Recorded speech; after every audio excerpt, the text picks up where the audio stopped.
Right, good morning everyone. Kia ora koutou. Welcome to Council meeting on the 3rd of August. I'm going to start with a Karakia prayer. Mayoral Message, e te atua, tēnei o, tēnei mātou, o mema kua poti te hapore o Whanganui, arahina I a mātou, I ki te whakatau, nā whakatonga pai, mō te rohi, mō nā tangata kotaua, kia piki, ai te ora o te hapore, me nā iwi katoa o Whanganui, haumie e huie taikie. Let us pray, dear God, here I am, here we are, your elected members of Whanganui. Guide us to make good decisions for this district, for all people, to uplift our community and all the peoples of Whanganui. Bring forth unity, it is done. Amen. Right, so first item is apologies. We have none, although it's noted that Councillor Jenny Duncan is a leave of absence, which has been agreed to prior. So we have no leave of absence. We have declarations of interest. Do we have any declarations of interest? Oh gosh, yes, good point. Okay. Yep, I heard she was going to be online. Thank you. Thank you for that, Councillor Kate. Yes. Declaration of interest. Councillor Ross. Yes, Mr Mayor, 7.2. I believe I have a potential conflict of interest and may need direction from the Chair about how I proceed on that matter. Okay. I think you have alerted me to this by email, so my suggestion is that you, for the sake of clarity, you just step aside, sit in the back and step aside for this particular item. Yeah. Thank you just for that. Just to be safe, but yeah. Councillor Ross, Councillor Rob, sorry. Yes, I declare a interest in 7.4, the request for product deficit. Okay, great. And same with Councillor Josh, thank you. Right. What is the process just of 7.4, is it? The product deficit at the Waste Recovery Centre. Are we going to have that as a public item, or I was just going to get to that. Thank you. Yeah. Sorry. So there's that item. Which one is it? Yeah. So 7.4. We've agreed at late notice to move this to public excluded. For reasons of confidentiality and some sensitive nature of that matter. So can I... Recording in progress. Can I please have a mover for that? Councillor Kate, and a seconder, Councillor Ross. All those in favour? Against? That motion is carried, so we'll move that to public excluded. Right. Okay. Next is a motion to receive a late item, that the Council considers the following late items. Request for Council adoption, Public Places Bylaw 2023, noting that this item was not on the agenda because it was not finalised at the time of the agenda was published, and that the report cannot wait until a subsequent meeting because the matter is time sensitive. Can I have a mover, Councillor Charlotte, and a seconder, Councillor Peter? All those in favour? Against? Okay, the motion is carried. Thank you. Right. There's a message for, it's intended for the public and also for us as a council. I'm just conscious that Councillor Glenda is not on screen. I assume that's happening, so yeah. Okay, great. So last week, Councillor Ross Fallon, Deputy Mayor Helen Craig and I attended the annual conference for local government New Zealand in Christchurch, and there were addresses by the Prime Minister, the Leader of the Opposition, as well as a cross-party political debate, which got quite heated, which is always entertaining. So it must be election year, you'd conclude. There was also the election of a new president for LGNZ, Sam Broughton, which was well received. He has started well, promising much needed change, and will clearly take the fight to whoever is in government at the end of the year. The fight, as we know, is across multiple fronts: Three Waters, RMA, those areas that won't go away, and we will continue to fight for them, and also the future for local government as well in general. Much of the conference focus was on the recently released report on the future for local government, which proposes 17 recommendations to enable local government to better serve communities across New Zealand. The report also says that local government must now own and drive, and I quote this, must now own and drive the change to make it fit for the future. And I think, Sam, the new president, Sam Broughton, mentioned the word change a number of times in his address, he had a couple of addresses actually, and so I do anticipate that we will see significant change in local government. And indeed, that's what needs to happen. Perhaps there has been a bit too much passive behaviour in the past with the acceptance of what we have been asked to do in local government. This has coincided with a larger division between central and local government, evidenced by local government ministers having a low ranking. So it was satisfying to hear both parties support a new and different future, albeit it is election year, so I say that with caution. The reality is somewhat different to date, with the significant dilution over the last 20 years of both control of decision-making in our community, as well as a reduction in funding for legislative and regulative change. We are seeing that currently with RMA and Three Waters reform, which we agree with from a reform perspective, but in their currently proposed state will lead to less control by local government, more centralisation and more bureaucracy. These words, I think, are probably a little bit cliched, but they are still relevant and certainly a common theme at the conference. The Future for Local Government report was largely positive, and the 17 recommendations with sub-themes were met positively, or have been met positively, by mayors and councillors across the country. Ultimately, the report is about creating the conditions for and building community resilience, intergenerational wellbeing and strong local democracy. This is what many of us in the room sought during the campaign and have fought for since. Things are much better than when they started our reign in regards to Three Waters, although it's still not supported by our current council, but is certainly better than the four-entity model. The word well-being is mentioned 179 times in the report. So it is a key word going into our future. And I haven't done a word check on the others, but it is likely the most used word. The focus on well-being also supports the purpose of local government as per the Local Government Act. We, as elected members, will see our attention on well-being going into the future to create a community that is well or healthy across all the well-beings, social, cultural, environment and economic, called the four well-beings. It needs to be said that we already deliver on each of these four. However, we need to set our aspirations high. It is fair to say that we will fall short of being great in any of them.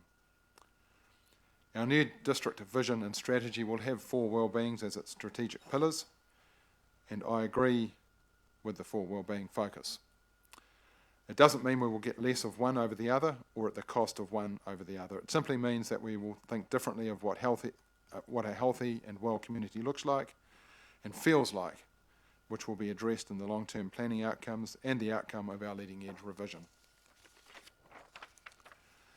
Today, we will have a focus on one of these four well-beings, around the environment, as we make a decision on curbside recycling and curbside food scraps regarding contractor approval. This will be a publicly excluded item as the contract is still under negotiation.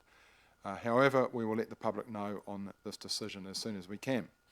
Either way, I just want to talk a little bit about what this is about, because it's a significant decision for our council over the next 11 years.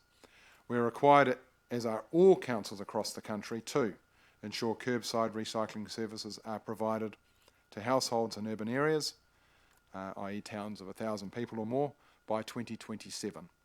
In other words, we have to do this anyway, we have no choice. We need to make food scraps collection services available to all households in all urban areas by 2030, and make materials collected from households for recycling the same across New Zealand from 2024. And across New Zealand, we currently generate more than 17 million tonnes of waste per year. We send almost 13 million tonnes of that to landfill.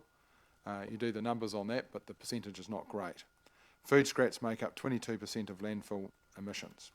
Of the materials households placed out in curbside bins and bags, 2/3 are placed out as rubbish and sent to landfill, and in some countries, 2/3 are placed out as recycling and only 1/3 is sent to landfill.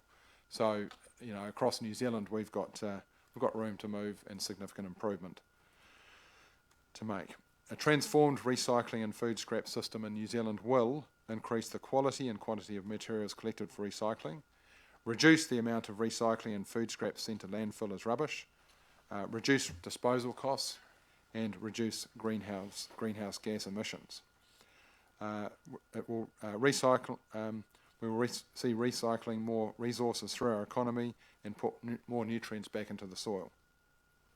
By 2030, the target is for at least 50% of household waste to go into recycling and food scrap bins, rather than ending up in landfills.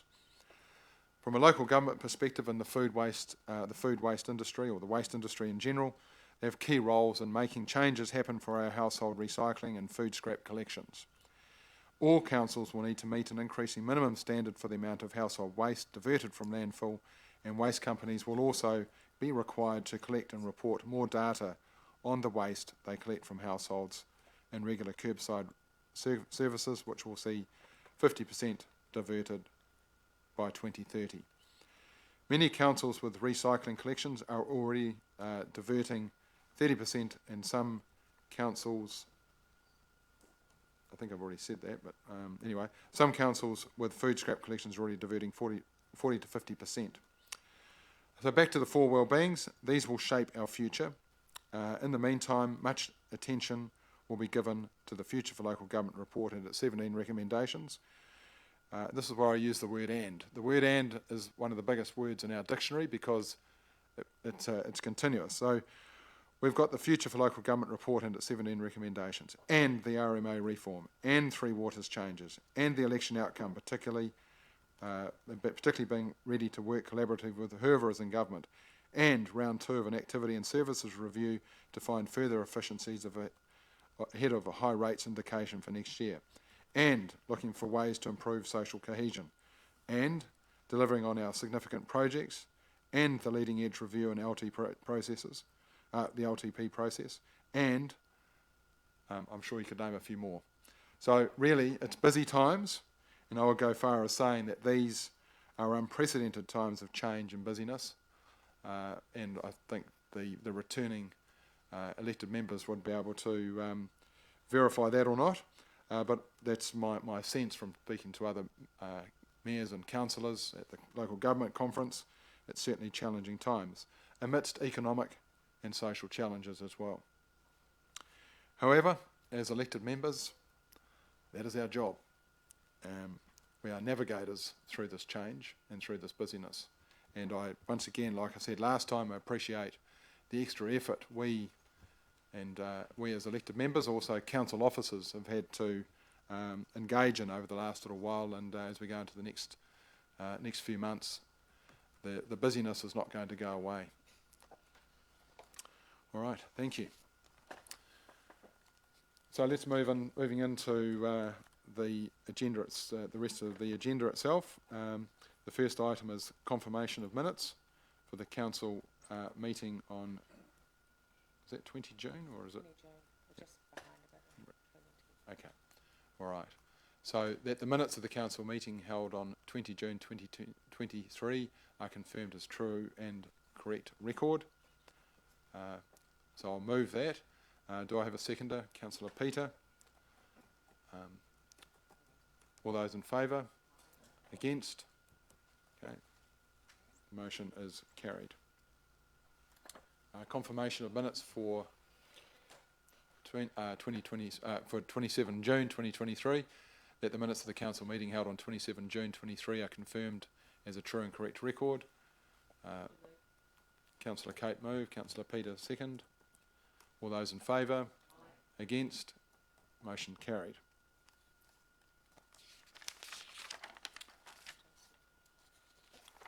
Okay, so item 7.1, the application for intended road closure for the purpose of the annual cemetery circuit motorcycle race. And we've got Jason. Melanie Francis is not here today, so no, okay. So Jason Shaler, yeah. Morning. This is the annual, as everyone's aware, Boxing Day races, Boxing Day Cemetery Circuit motorcycle race. Application for intended road closure. Assuming everyone's read the report, no significant change from last year's plans. Probably the main consideration was the location of the homeless hub that is now in Taupoki, and some more sort of fencing and that sort of thing around that area. But other than that, there is no significant change.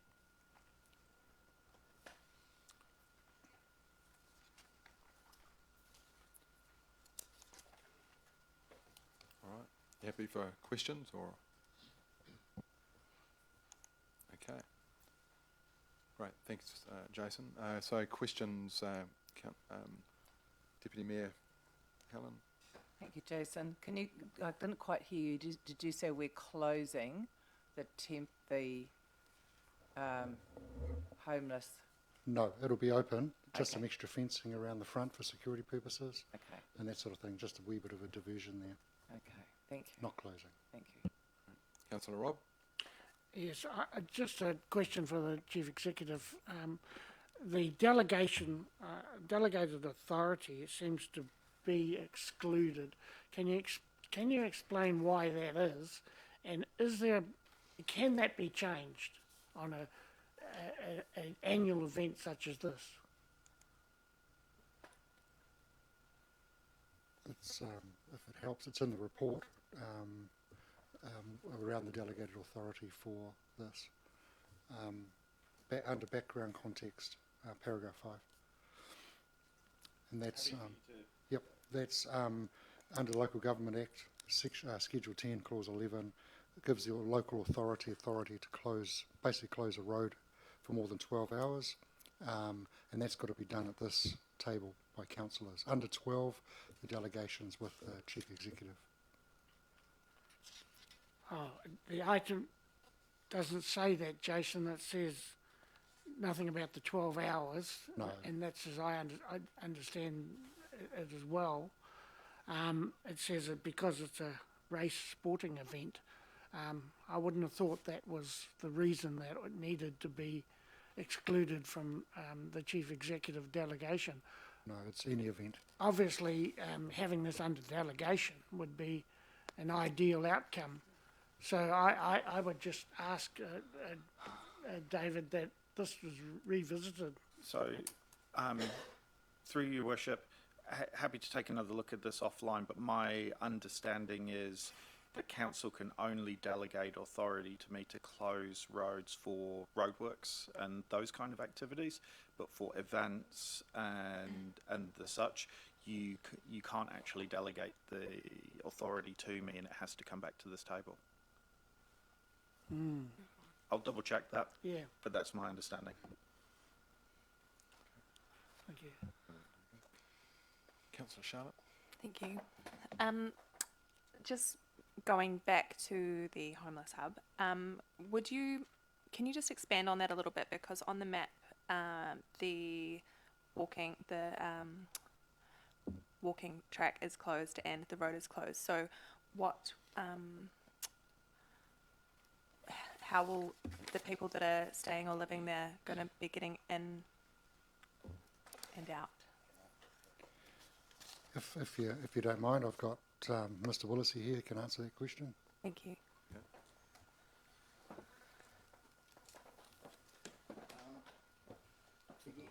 So you just need to press the button there, Alan. So let's press. And welcome, Alan, too, by the way.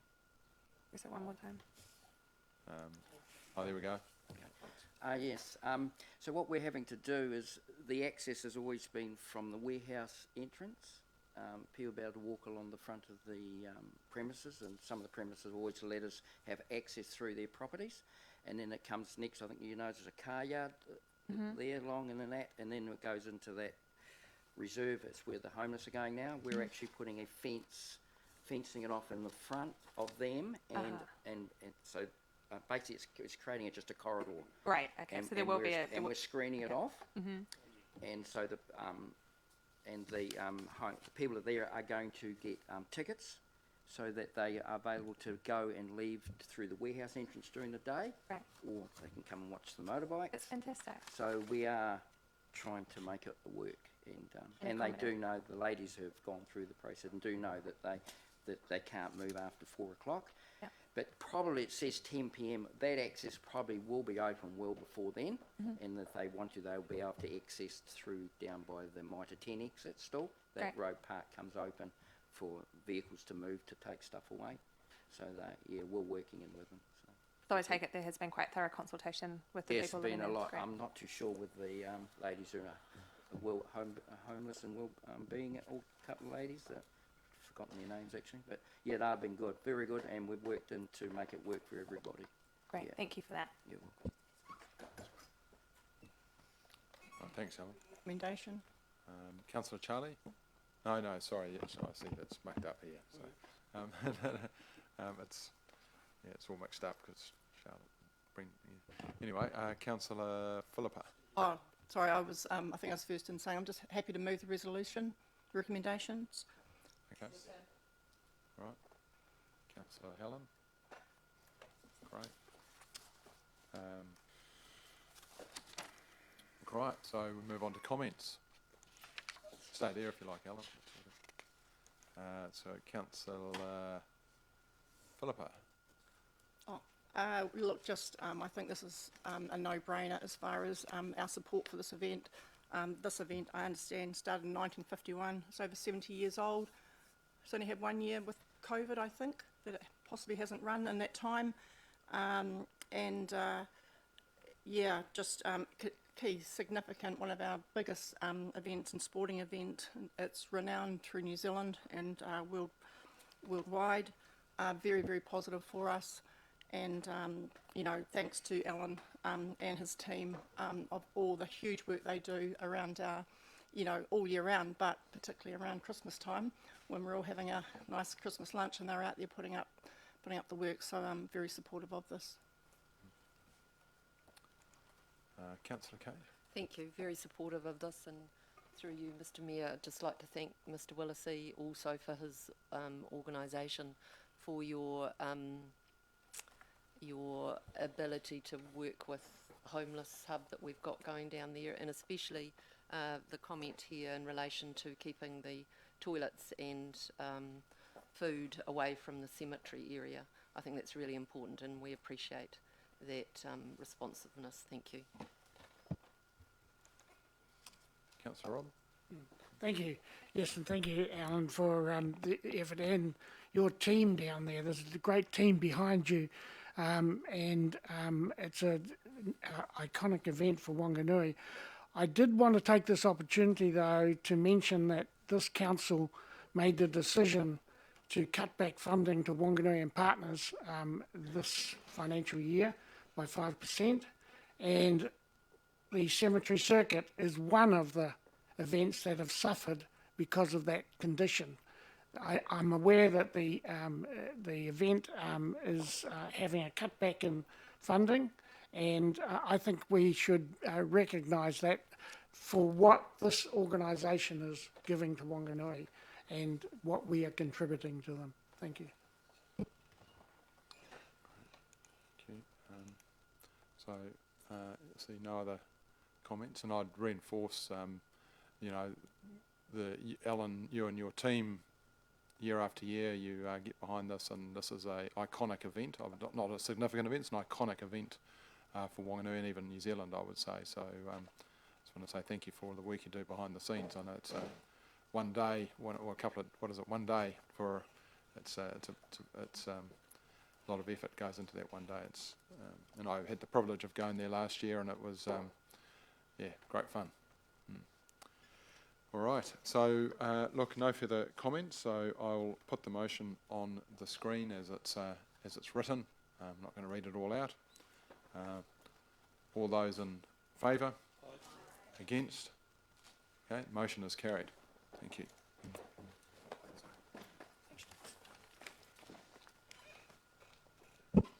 Right, item 7.2, officers' delegations under the Council's rates remission policy. Welcome, Mike Firma.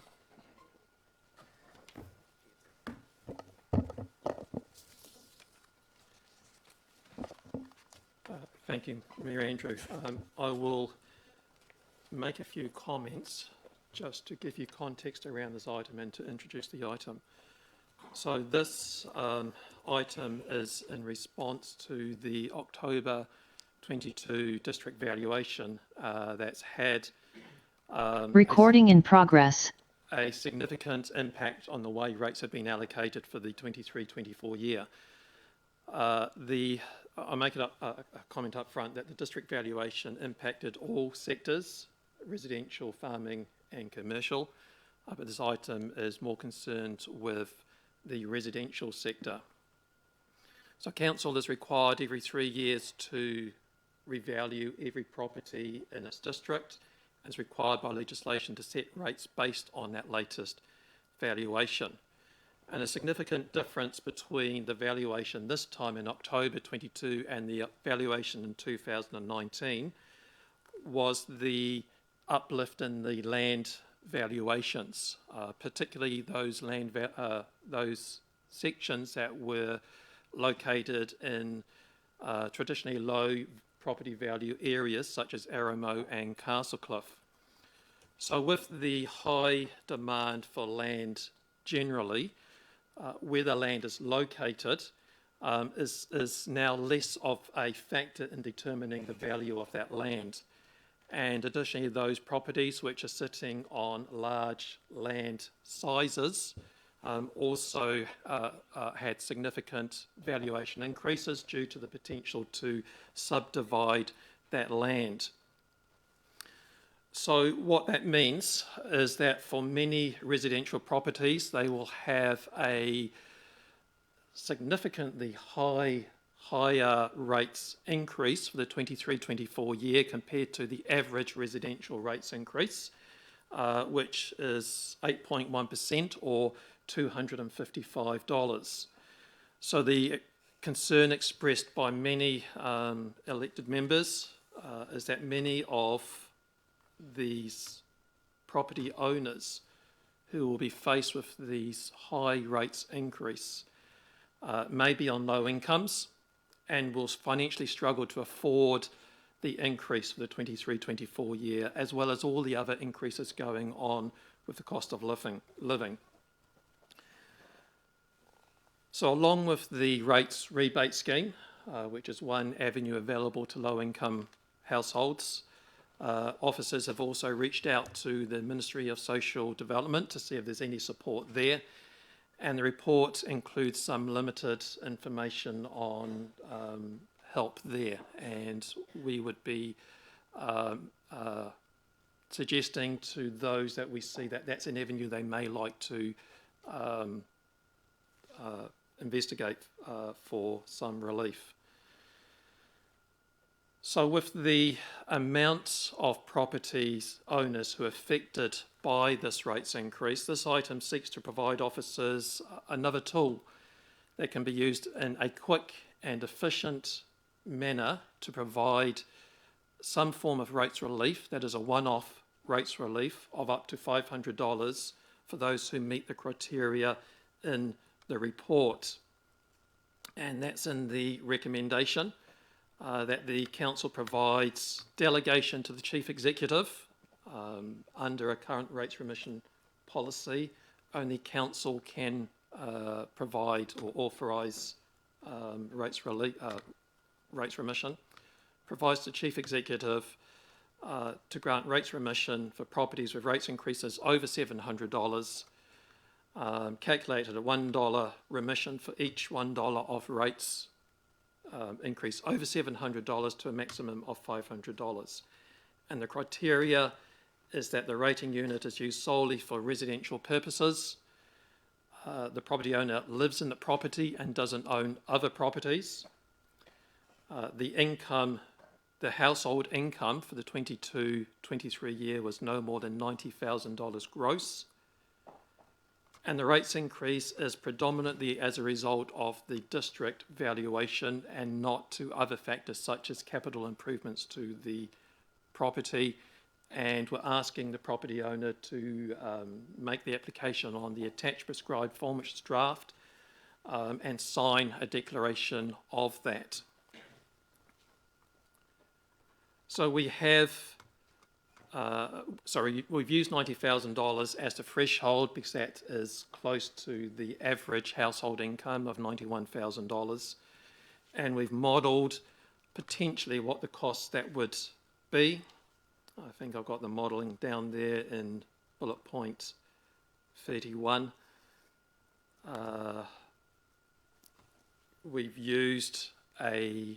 We've assumed home ownership of 65%. That's potentially a bit lower depending on which data you use. It could be as low as 55%, but using 65% home ownership, using an average household income, assuming half the people that have rates increase over $700 are under that average. Potential rates remission is $110,000, which is above the $20,000 we've got in the budget. So anything above $20,000 would be loan funded. I would believe that $110,000 is slightly on the high side. It doesn't take into account those that may have multiple properties, and probably those that when you get below the $90,000 threshold and quite a bit below that, there's probably got higher or less home ownership with those households. So the 65% may be a bit high. We have modelled some other scenarios under point 35. For example, what happens if you cap the rates remission at $400? It comes down to potentially $98,000. If you increase the threshold from $700 rates increase to $800, what does that mean? And that's modelled down there as well. We haven't modelled anything below $90,000 simply because we don't have data available for that, and we'd just be making too high assumptions around that. So the three options we have there is to option one, approve the resolution as worded, that is using the $90,000 threshold and the criteria set out. Option two is come to some other criteria. For example, you may want to lower the income threshold from 90 down to 80 down to 70, or stick with the status quo, is that all those who seek rates remission or rates relief needs to apply through council for approval for that. So happy to take questions.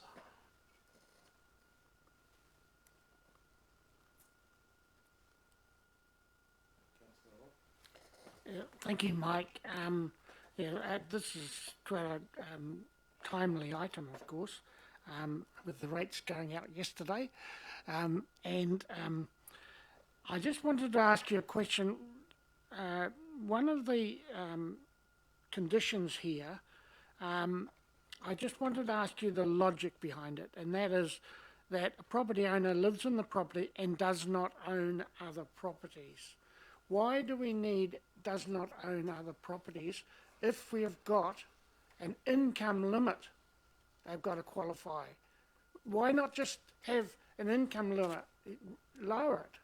But why be concerned if they've got another property which may or may not be in their name, could be in a trust for their children or whatever, but surely the amount of income they've got is the critical thing and the only necessary thing. So I'll just ask you for comment on that, please.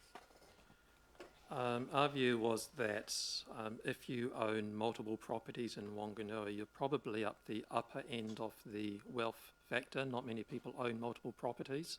And so we wanted to target this rates remission to those who's financially struggling and potentially doesn't have the asset base to be able to help with that. If you've got a rental property, you have options around that. Potentially even selling a rental property and gaining significant financial wealth through that. So that was the reason behind that.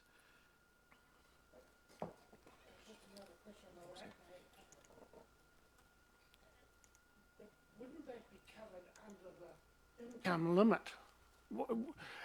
You're saying you can't have a household income above $90,000.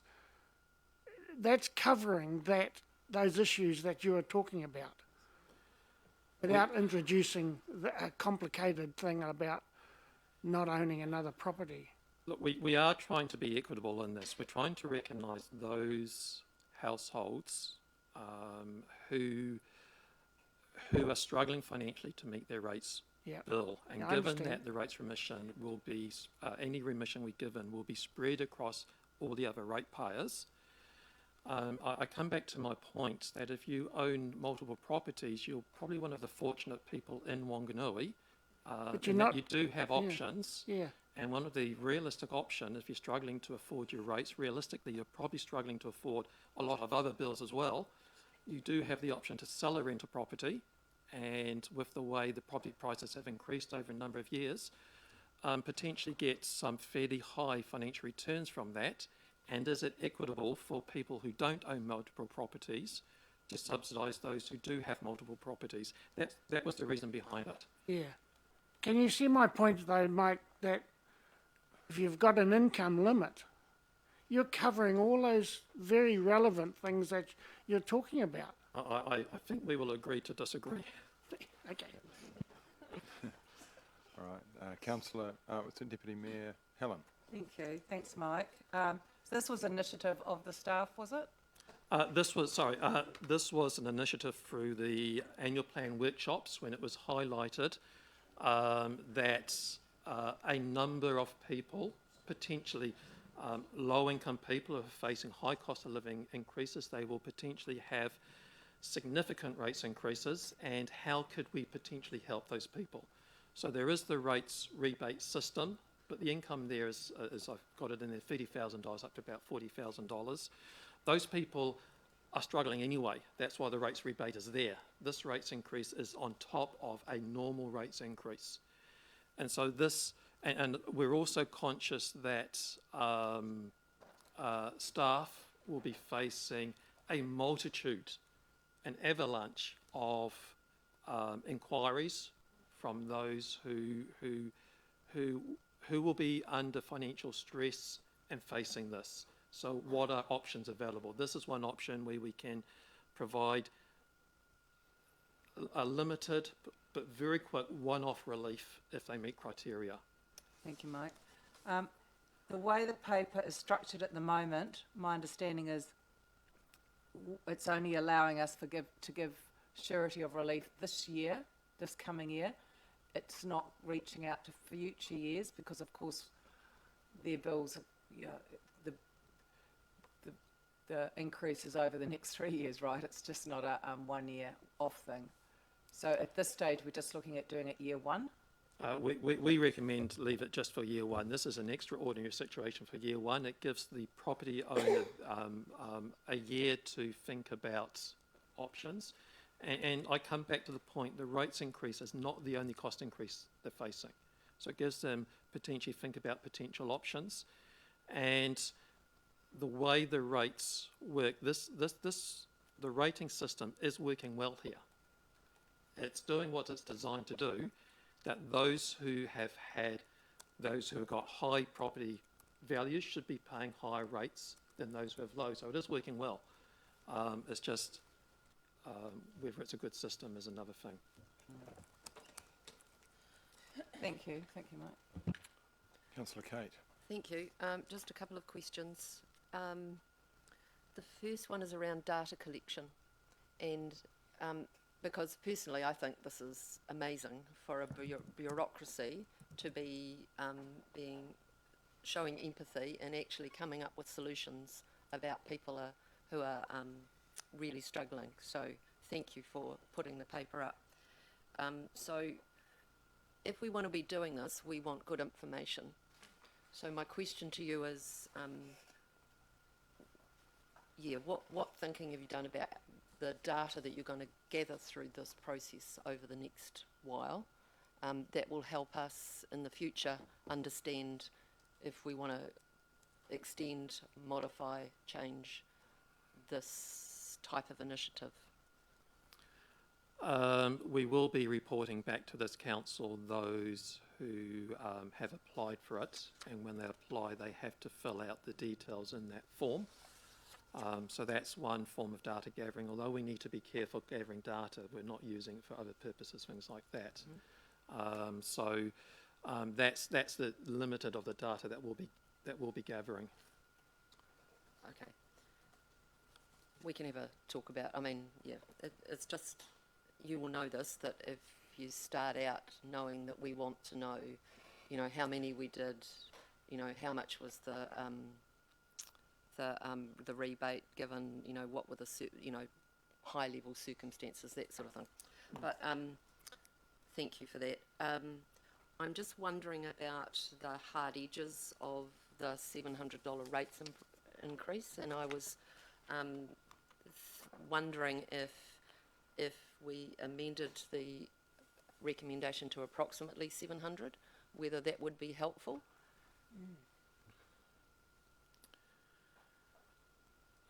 You're leaving that to officer discretion then, so if they come up at 690, 680, then there could be some form of rates relief. If you want to do that, I'm comfortable with that. This here gives very clear guidelines to officers and how to apply it, and very clear guidelines to the public as well in what's been allocated, and would save those kind of backwards and forwards potential discussions that may happen. You know, somebody comes in, I've received $620 rates increase, can I have something? It sort of saves those things, whether that's best to come back through council to do those sort of situations, but we could see how this works for a while. Through you, Worship, my preference, given I think you're delegating the authority to me, would be to have a hard number in mind, because otherwise we're likely to be faced with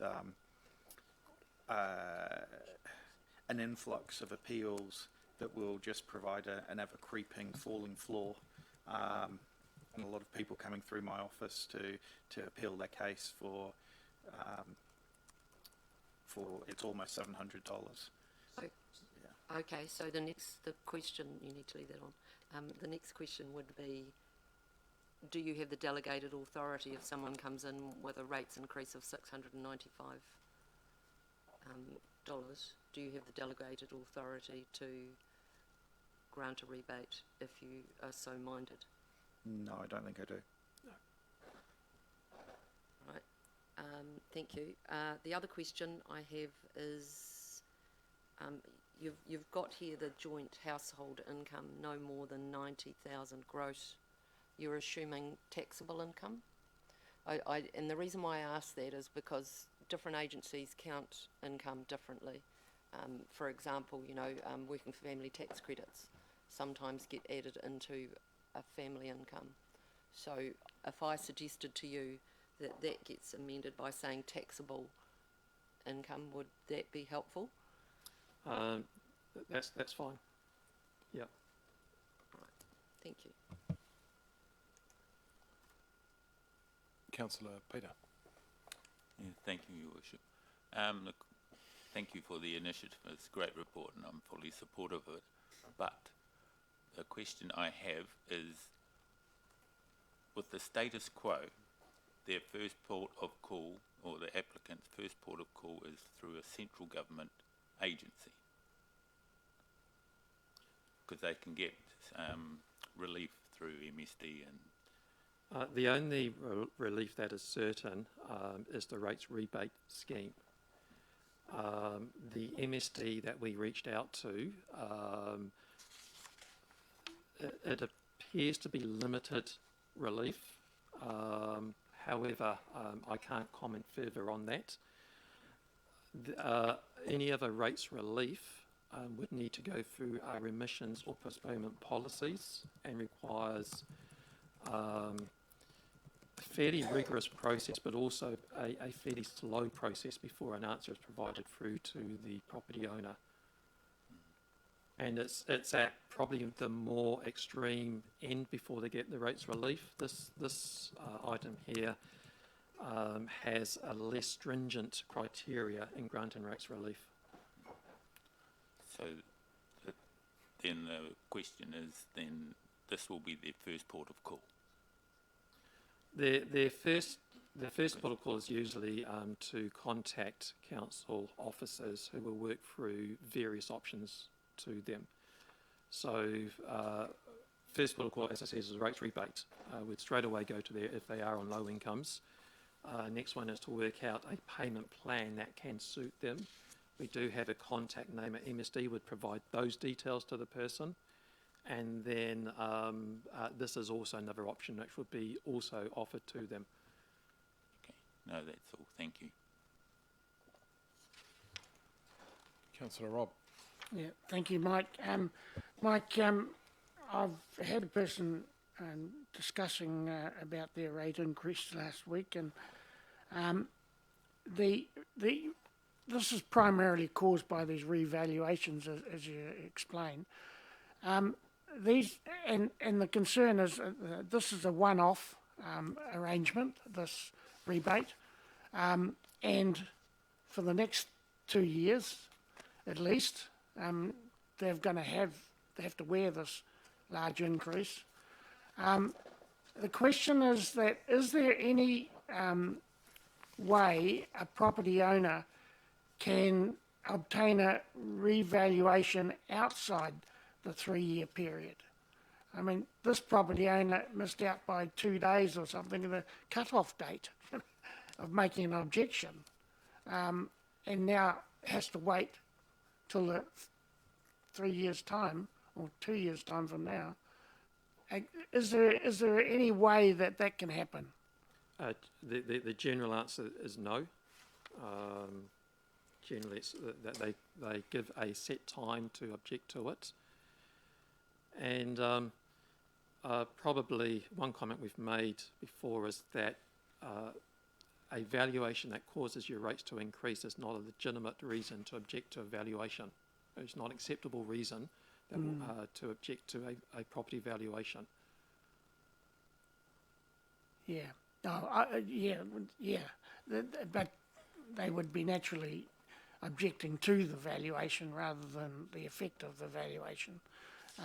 But it just seems that the person said, "Well, will it be the same next year?" Of course, it will be, and the year after. You know, so that's why I've given this question to you. Will we consider something that's not a one-off? This report is seeking the one-off payments. The remission policy is up for review through the long-term plan, and if elected members wants to expand that, that's fine. But I think, it's outside this item, but we need to understand the purpose of rates and why we rate, and what's the legitimate reason for remission.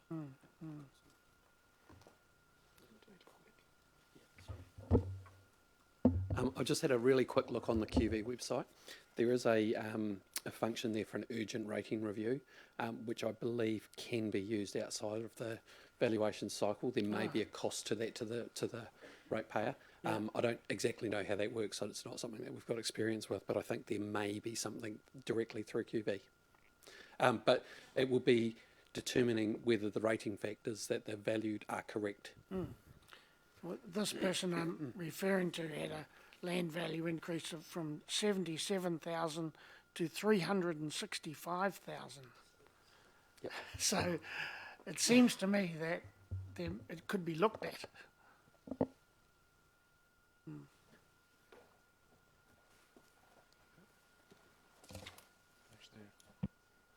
Okay, Councillor Philippa.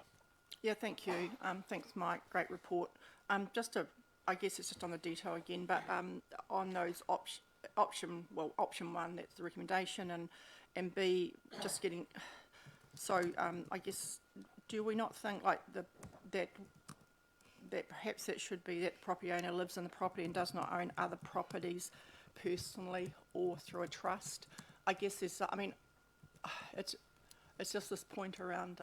I mean, I'm supportive of this, but not only other properties, that's the person, but if a property owner may own other properties, it may be through a trust. I guess it comes down to some honesty stuff, but does it help the staff to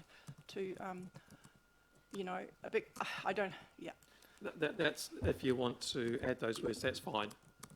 We are interpreting that they don't own other properties.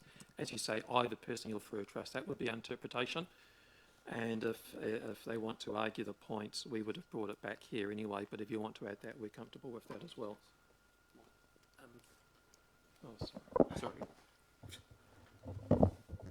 Sorry to jump in again. I think the wording has been written consistent with our current remission policy. So we've tried to keep things consistent currently. So the recommendation here is about giving officers delegation to grant the remission. It doesn't preclude reports coming back to council. Yeah, but I guess in this environment we were expecting, you know, we've got this one-off paper, well, we're expecting quite a few applications, I imagine, and trying to keep it, well, as simple for the Chief Executive in delegation and not to have to bring things back to us. Yeah. Yeah, as I say, it's been written consistently with our current remission policy, which we can't actually alter at this point. We'd need to go through a consultation process to change that, the actual remission policy. So we'd need to make sure that any changes that we made to this wording is consistent with our actual delegation under the remission policy. Sure, okay, yeah. Comfortable whatever way works best for officers.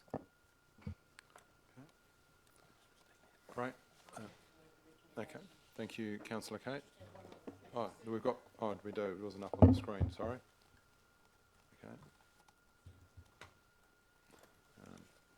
Yeah, I just had, this is obviously a one-off policy for this council. Is this a new policy across the country? I've never, are you aware of any other councils doing this? This is not, I guess what we're trying to do here is use our miscellaneous section and interpret how that could be utilised. It talks about a significant event within a policy, so we're interpreting what that actually means and providing this as one of those significant events. Other councils have had the same district valuation, we've had the same impact, and I'm uncertain how some of those have treated it. Whether they followed what we've done, I'm uncertain.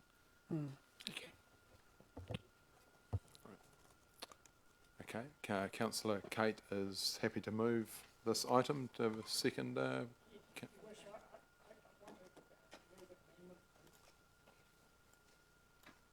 Okay, before we, okay, what's your?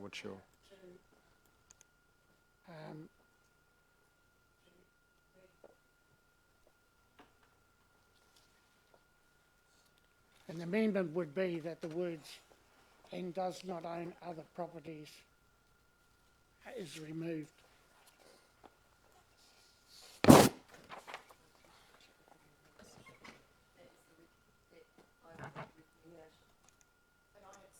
Recommendation already? As it was. Yes. Okay, so. Yeah, but you've got to take amendments first. Usually they need to be written, Mayor. Andrew? Okay, I'll just take a moment to understand how this works, so bear with me. Can you just clarify, your recommendation was to remove that? It removes the words "and does not own other properties."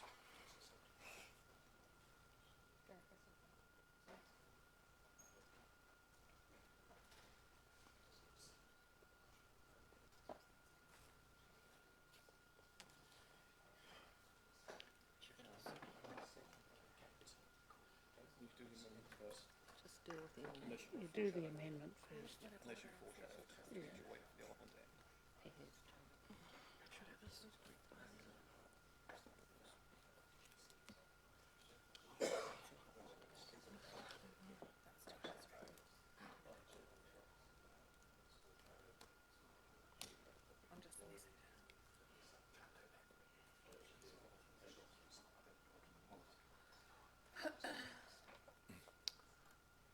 Okay, so because this has already been moved and seconded, we have to see this item through. If it fails, then I challenge that, Your Worship. Amendment comes first. Is it moved and seconded? Yeah, it does come first if it's moved and Okay, seconded. we'll There is no seconder to the amendment. Listen to the mayor. Yeah. okay, so I'll given that you would further challenge that, I'll just double check on that, but that's the advice I've been given. So.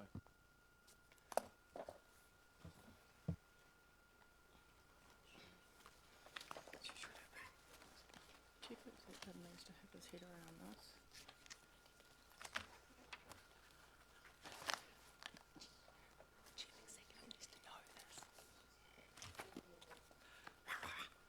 Attendance program, Yes. meetings, quorums, exclusions, voting, conduct, general debate, motion to amendment,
to what happens here.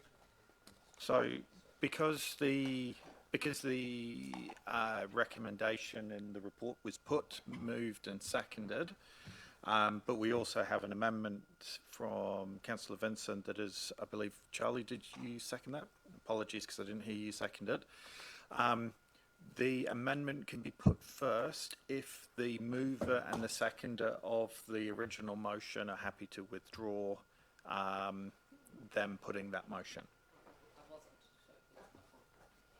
Okay. Put first.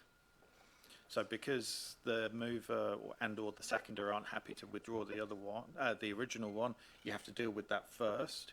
And Councillor Vincent's amendment is foreshadowed that if the original motion fails, then he'll put that as an amendment next. Your Wish, can I just say something here? That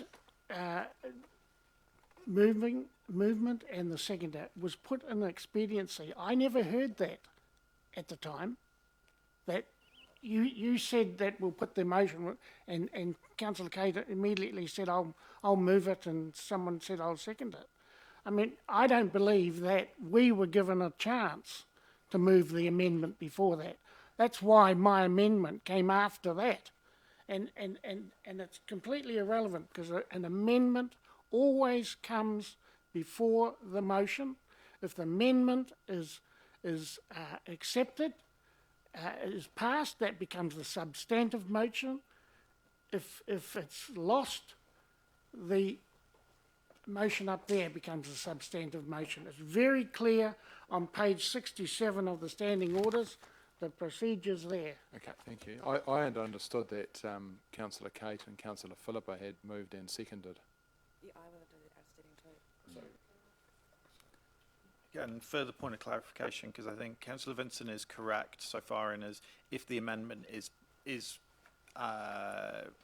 voiced before the motion is put and seconded, then yes, it goes first. In this situation, the motion in the report has already been put and seconded, so the clause in the standing orders clearly states the amendment can proceed, but only if the mover and the seconder of the original motion agree to withdraw their movement and seconding. So can I try something? So I don't agree to withdraw the original motion. However, I could agree, if you want to go this way, if you wanted to deal with the amendment. I'm happy. I'm happy to, as long as you're happy to, because the other way is that I mean, there's two ways of doing it. There's one is to put up the original motion and vote on it, and if it fails, then we revert to the amended recommendation. Or if it passes, then the amendment wouldn't work anyway because it's passed. So look, whatever way you want to do it, if you want to deal with the amendment first, then happy to support that. Can I also just throw a spanner in the works? Sorry, Peter, before you do. So if you wanted a pathway forward, which I think what I've heard is the technically precise way to do this would be to withdraw the movement and the seconding of the original motion, allow the amendment to be put and dealt with. Then if the motion, the amendment fails, then you can re-put and re-second the original motion and default back to that. Just as long as we get to speak to the amendment before it's voted on. Yep. That's all I want. Okay. So I see a bunch of questions. I'm pretty keen to deal with this first. So with Councillor Kate's permission, I think let's deal with the amendment and vote on comment first and then vote on the amendment. That's okay with anyone, unless anyone's got any disagreement with that. Okay. So Councillor Rob is proposing to delete and does not own other properties. Right. Any comments on that? I think Councillor Peter had your first on the list according to this. The mover is the first. Yeah. Okay. Yeah. Fair call. So Rob, sorry. Yep. Fair call. No, You should just be grateful. That's what you say. You should be grateful. All right, Councillor Rob, your turn. Okay. Look, the question here really is these words being put in here about owning another property irrelevant to what we're talking about? I suggest that it is irrelevant because it is covered by the income. If we are concerned about this, what we're trying to do here is provide some relief for people that are on a certain income and that they have this large rate increase. Whether they're part owner of another property or whatever is going to introduce a complication into this that officers don't need. It's simple. It's a simple equation to say to a person, do you live in the property that you're applying for? Is your income below this $90,000? They qualify. But they're going to have to go down the path then of what other properties have you got? What's your interest in them? Is it part of a trust? What is it? These various just different complicated things. It's unnecessary. Thank you. Okay, Councillor Peter. I have no questions to this, but I will make a comment. Okay, I think we're happy with comments. We're in comments. Comments. We're in comments. We're in comments? Yeah. And that is that we were going to change this from the 90,000 gross to 90,000 taxable income. Yeah. Is that relevant to an Going amendment? with the amendment. Oh, No? I think we're just going for the bigger picture here. Yeah, that's what I thought, but I just thought, no. Thank you. Thank you. Councillor Michael. So just to clarify, we're just commenting on the removal of does not own other properties? On the amendment only. Yep. Amendment only.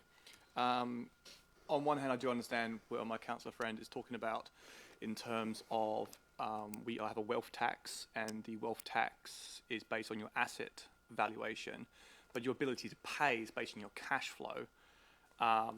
However, we get into a disproportionate unfairness situation when you think about people who do own multiple properties. They are purposely, not always, but most of the time, purposely reducing their cash flow outcome because they are asset rich. I think I agree with the officers in this case in the fact that if we were to go ahead with this, that the idea of owning multiple dwellings in Whanganui, I realise it doesn't say in Whanganui. Is it in Whanganui? No. No, it's multiple dwellings. I could own a batch in Auckland. Okay, that's might be different. If you own multiple dwellings, you're in our top 20%. So I understand and empathise. You may not be able to afford the cash flow situation, but you can reallocate your finances better than somebody who cannot. Mm-hmm. I think that's where I stand. Thank you. Councillor Kate. Thank you. This policy feels a little bit like we're in the USS Enterprise, where we're going where no one's ever gone before, and maybe that's not quite true. But this is about helping out folks that are really struggling to pay their bills. This is not about supporting people with multiple properties. End of story, really. Great. Councillor Josh. Thank you. Yeah, I tautoko Councillor Michael's and Councillor Kate's comments. I think the thing to remember here is that we are, I know it's only in terms of the overall rating take a small amount of money, but we are talking about a redistribution here to some extent, and if we are going to go down that path, which I support, then we need to make sure that it's limited to the people that are really struggling and the people that have less means or no means of moving their assets around to maximise income. And I think to speak to Councillor Rob's point as the mover, you may well sit under the $90,000 taxable income, but have multiple properties that are currently unrented, for instance, and you can choose to change your situation to generate additional income if you do find yourself in a position where you have a significant rates increase. So there are options, and therefore I support the officer point that we really want to be focusing on people that are struggling and have limited means to pay, and having multiple properties is not part of that. Thank you. Okay. All right, Councillor Charlotte. It's not the job of the ratepayer to uphold the asset wealth of the individual. So I will not be supporting this amendment. Councillor Charlie, have you got anything different to say than the others? Are you an opposing view? Otherwise, no, it's not an opposing view. I'm speaking for it. Yep. Okay. It's a probably a misconception that because you've got multiple properties, you're wealthy. In fact, you're not. At one stage I had 3 rental properties, and boy, I'll tell you, I was struggling with it.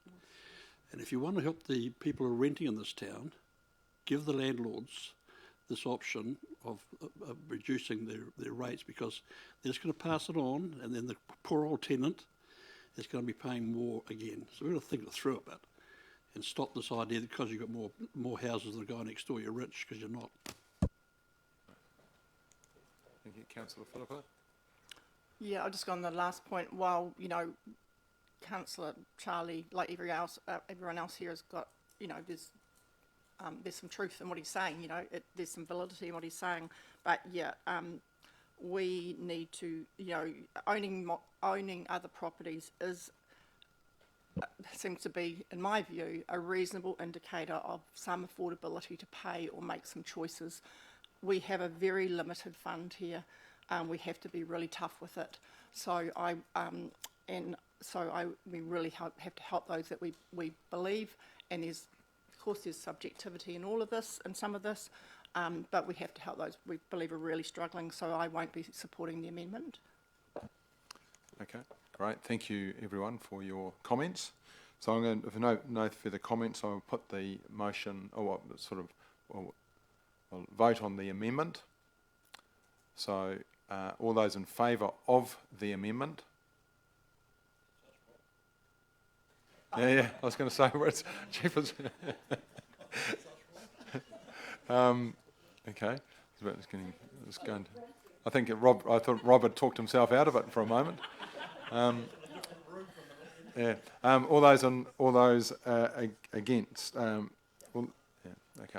Okay. The motion that amendment is not carried, so it's lost. So. Let's do this one here now. What's that? Sorry. So we'll now vote on this one here. So I'll take this off. Yeah.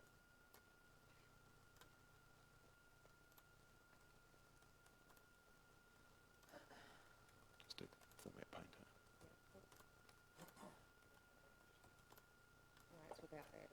Okay. Do the format painter. You want to do that? No, don't do that. I'll show you.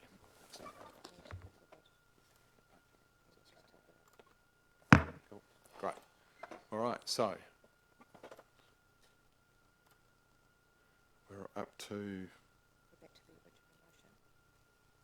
motion. So we need to vote on it. We'll just get a mover and seconder. Okay. So we're back to the original motion. Mover and a seconder. Councillor Kate. Councillor Philippa. All right. So it's comments now, isn't it? Yeah. So comments. Do we have any comments? Councillor Philippa. Yeah, thank you. Yeah, I really want to thank the CE, our Chief Financial Officer Mike, and the team for this paper. It's very timely. It is extraordinary. It is not stuff we can do every day. We haven't even got the budget for it all, to be honest. You know, obviously, you know, but it's there is we're told we're in a recession, and there's a significant burden on many of our ratepayers, particularly those in what we might see as our more what's the word I'm looking for? Sorry, those lower socioeconomic suburbs. And apart from the rates, you know, we have just approved the largest rate in all my 16 years of sitting at this council. We know we're looking at a couple of years probably of somewhere around that, or significant rate increases.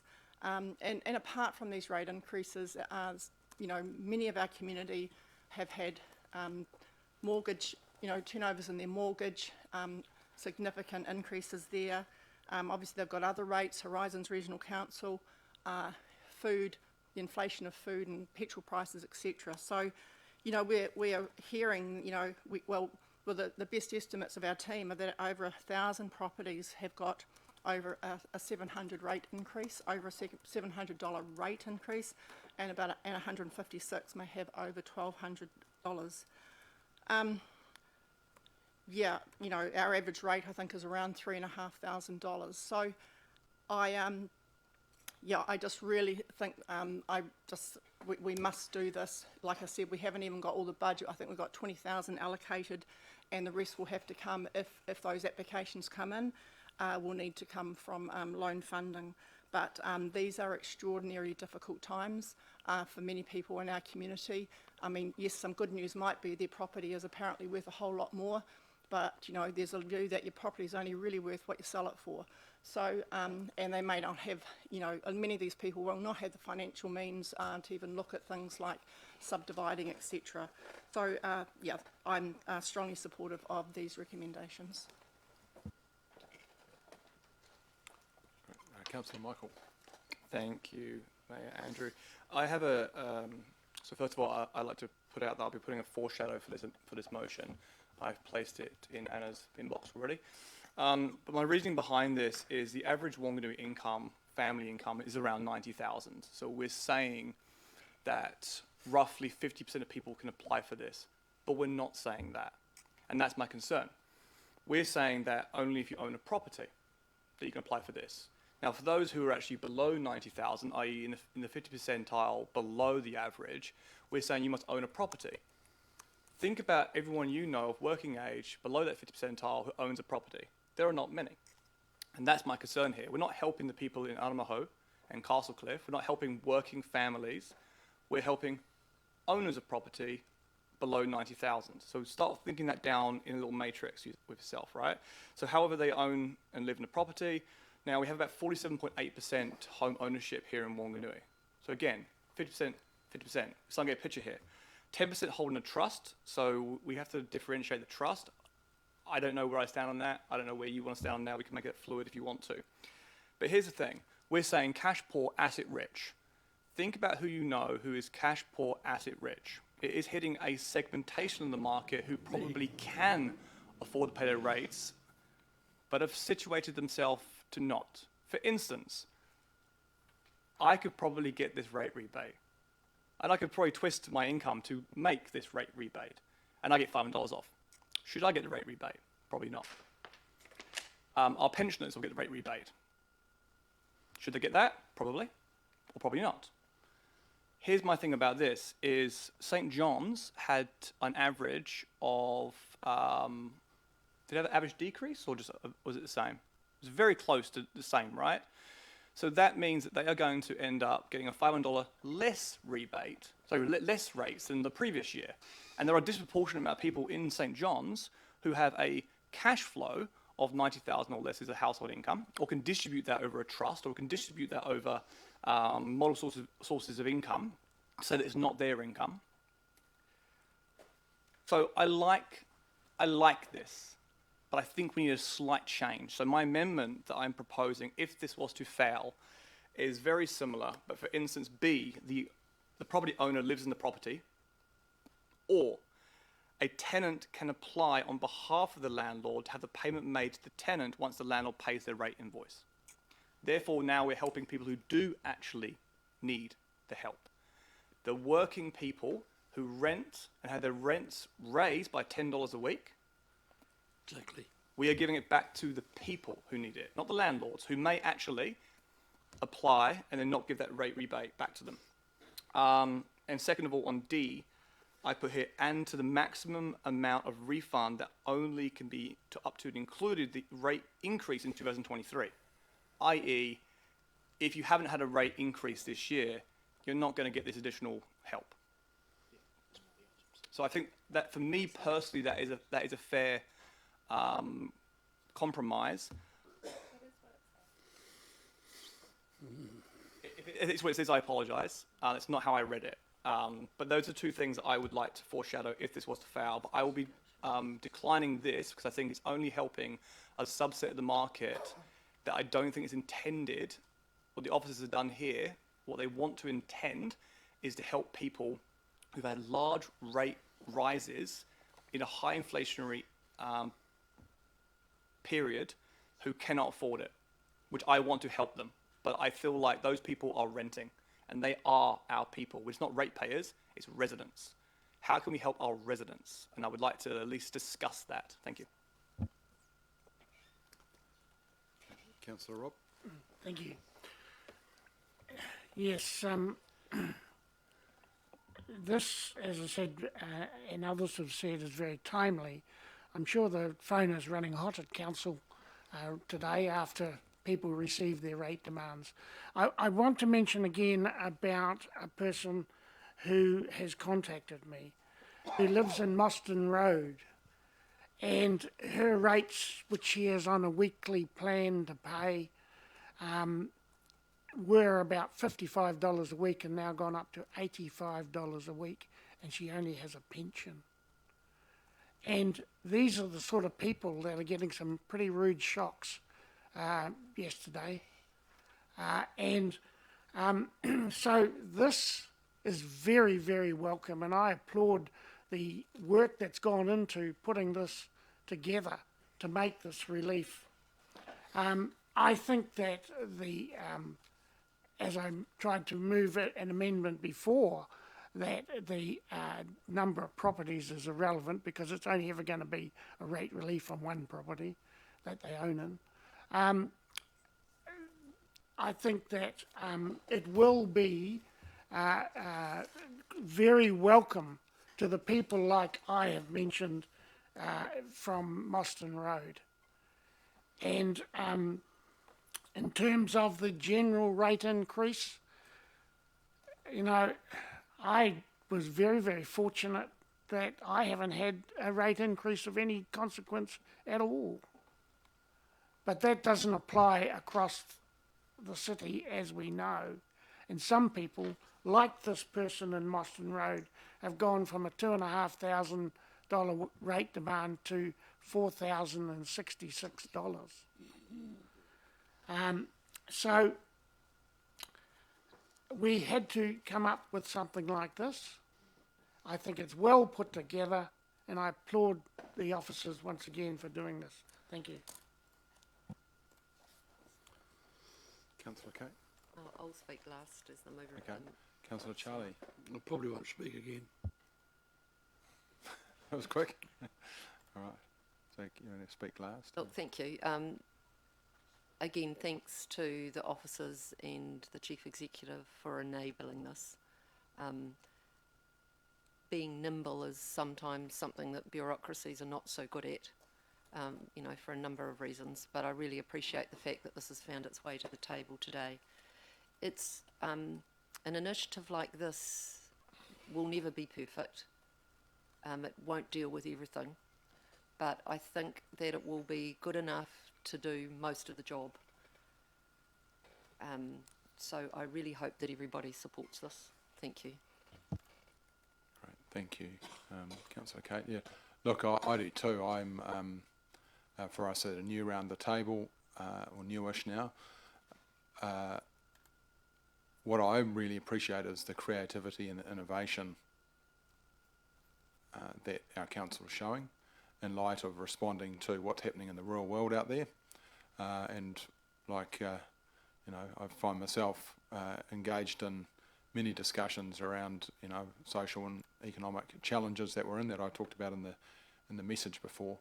And so I think the fact that we're thinking differently is fantastic. So just want to comment on that.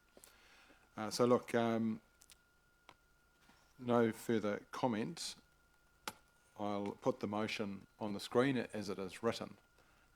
All those in favour? Against? Okay, the motion's carried. Thank you.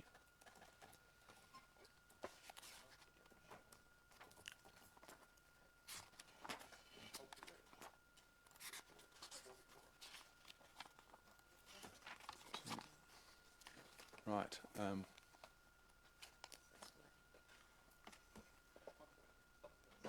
Next item is Wastewater Network Wet Weather Performance 2023. And I just want to raise it. I will need to be in another meeting at midday, so I've asked Deputy Mayor Helen Craig to step in at that time, so hopefully we'll see how we go with this, but I may need to step out during the session or otherwise just for the next one. Okay, great. So welcome to the table, and yeah, do you need your microphone on, or oh, yeah. Yeah, Welcome, Kritso. Yeah, thank you. Perhaps just then briefly, this is following on from a prior workshop where some of these findings have been communicated just initially, and so perhaps I'll just briefly go through the executive summary. It's just a summary, really. It's only information for noting. We're not asking council at this point to make any concrete decisions. Just giving some context on real-time observations and modelling that's been conducted over the last few years. We've got a real issue with non-compliant, what appears to be non-compliant stormwater sources into the wastewater network. This is in spite of separation being nearly complete and having been going since the late 80s and 90s. The issues are manifested through the wastewater losing its containment standard. And so what that means is even during normal rain events, the wastewater system breaches itself through lids of access chambers popping, or even coming out of low spots like people's gully traps. And for those who don't know, the gully trap is at your home where kitchens and laundries and bathrooms are connected to, which also provides a place for it to vent, but also if there's a blockage so that it spills there and it doesn't flood with wastewater or contaminate the habitable floor level.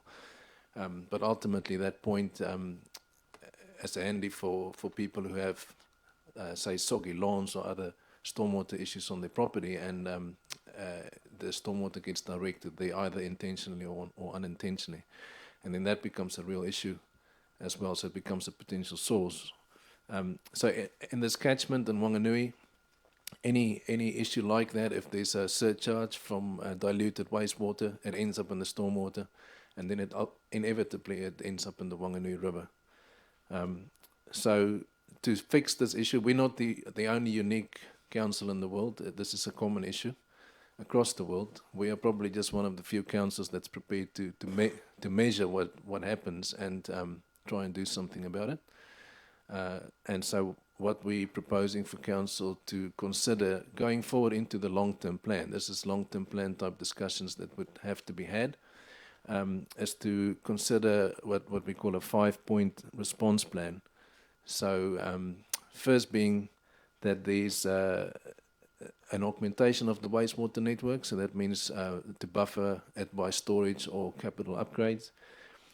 Secondly, carry on with the inflow and infiltration investigations and reductions, so that's already a small line item, a modest line item in our budget, and we are on a program like that already, finding breaks in our public network and repairing that so that groundwater does not infiltrate the system. And then thirdly, compliance of and management of non-compliant wastewater connections. So so that is currently non-existent. There is no firm compliance framework in place. We need to have the community on board with this to solve this issue.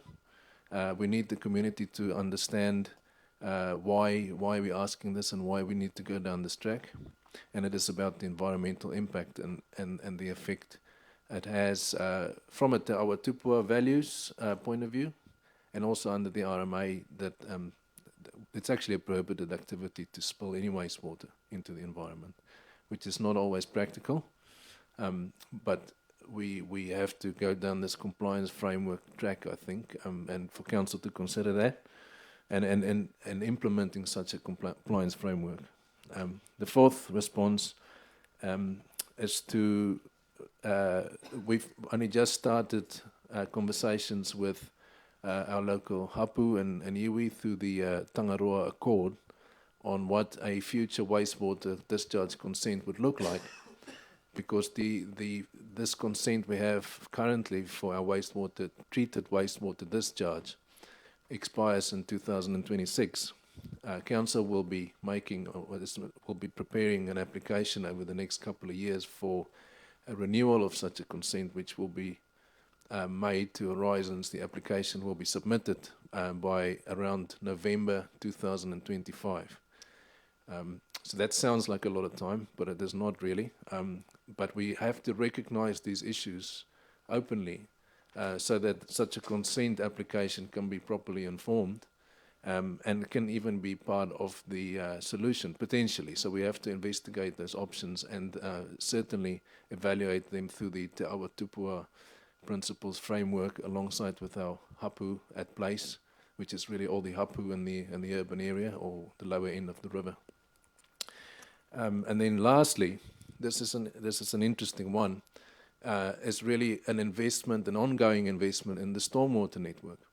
Many of these issues really crop up because the separation, when it was performed over the years, often would have found that there is not actually sufficient stormwater network capacity or availability in the road or in the public corridor to connect to.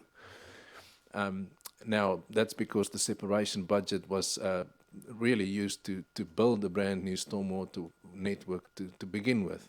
And because budget was tight in certain places and low spots, there is just not there is not actually a stormwater main under the ground for people to connect to, and so people are then forced to, and also for their own cost, we talk about affordability.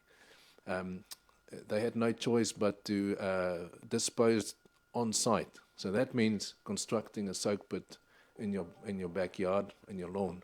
Now, the first few years that would have probably worked okay, but as time marches on, the effectiveness of the soakage and also with higher groundwater conditions that's been observed, it's not effective. And those are often the places where, either by design or not, the stormwater from roofs and from yard sumps inevitably ends up in the gully trap being drained through the wastewater.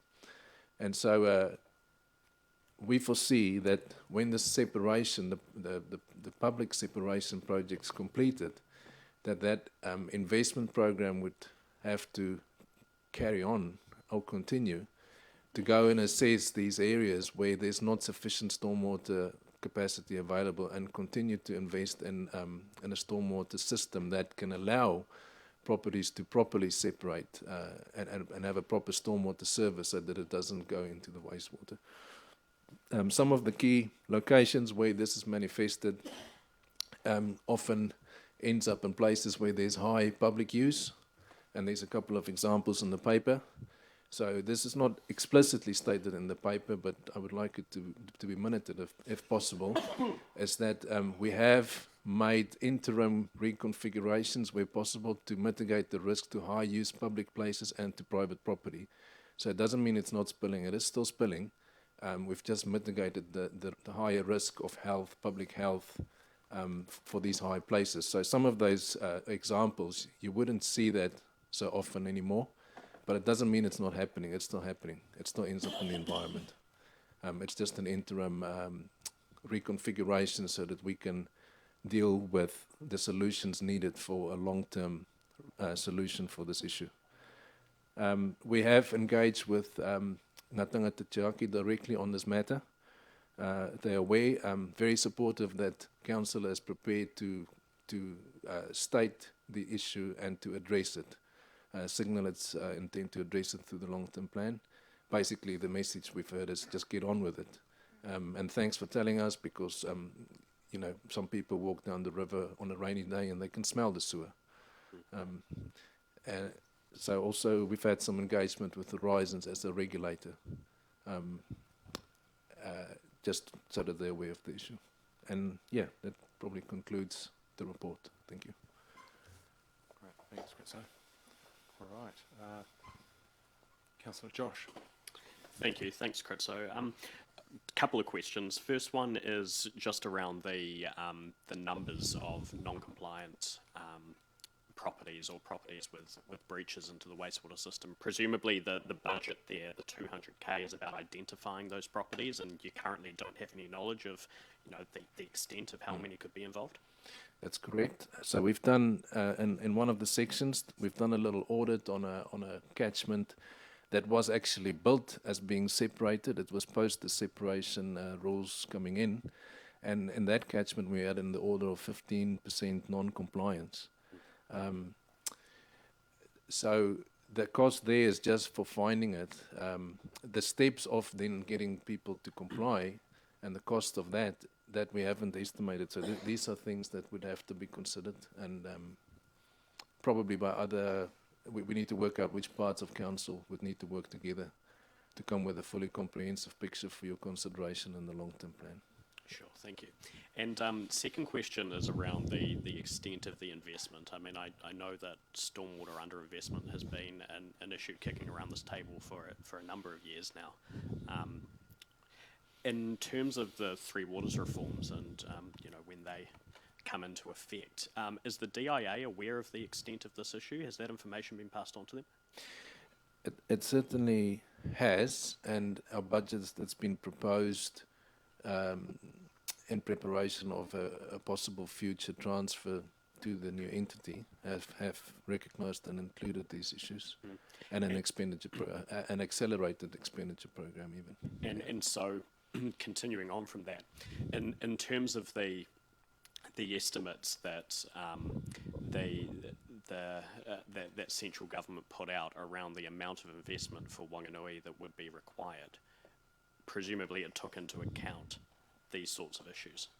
That I have no visibility over the base assumptions of what was used for that, so I can't comment on that. What I will say though is at this point, really, you know, council has the next 3 years, 2 to 3 years, and possibly even longer, may have to be considered and committed to by council, and whatever this conversation ends up being becomes quite useful in our transition to the new entity, so that the community's aspirations and constraints may already be captured and documented, and go forward in a consistent manner into the future. Great, thank you. That's all from me. Councillor Rob. Yes, my question too is about the impact of Three Waters on this. As I read here, Kritso, this is a plan without Three Waters. This is what we are facing as a council in the future, going out this 30-year. Yeah, with or without Three Waters, no matter which way it goes, this issue would need to be addressed. Yeah, but it's really who pays, isn't it? I mean, if Three Waters comes in, these costs will go to this new entity. Well, yeah, the water rates or your water services rates would pick up the costs. Yeah, I'm not so clear on the compliance side of it, I've got to say. So point 3. Yeah. I'm not clear at this stage whether the entity will be driving the compliance or whether the council will still be driving that under its bylaw on behalf of the entity. Those things I'm not clear. Maybe others could shed more light on that. But yeah, that's just the compliance of the private property. But certainly the augmentation of the networks and the capital investment and the operations to deal with these. And I just want to commend, just while I'm talking about it, the staff. So we've got quite a few staff that often has to go and deal with these issues in the middle of the night or in the morning. you know, and beach road pump station, there's people 24/7 having to keep this stuff going, these high flows. So those kind of costs will go to the entity, you know, the operational and the effort, the response. But yeah, I'm not clear on the compliance. Okay, thank you. Through your worship, could I maybe just add a little comment here? I think it's worth probably just putting some of these costs into some context for the benefit of the community, because I know when we're talking about sums of money of the order of $50 million, it can sound quite alarming for our community. But if you spread that evenly over 30 years, you're talking $1.6 million a year. Again, sounds like a lot of money, but in the context of we already spend $18 to $20 million a year on capital projects just for Three Waters already. It's actually, it's not as big as it might first seem, particularly where there'll be a lot of efficiencies we can deliver by doing some of this additional work at the same time as replacing old pipes that we needed to spend money on anyway. So it does sound scary, we get that, but in the context of what we're already doing, I think this is still manageable, whether Three Waters reforms go ahead or whether council's continuing to deliver the services for a few more years. This is within our gift to do.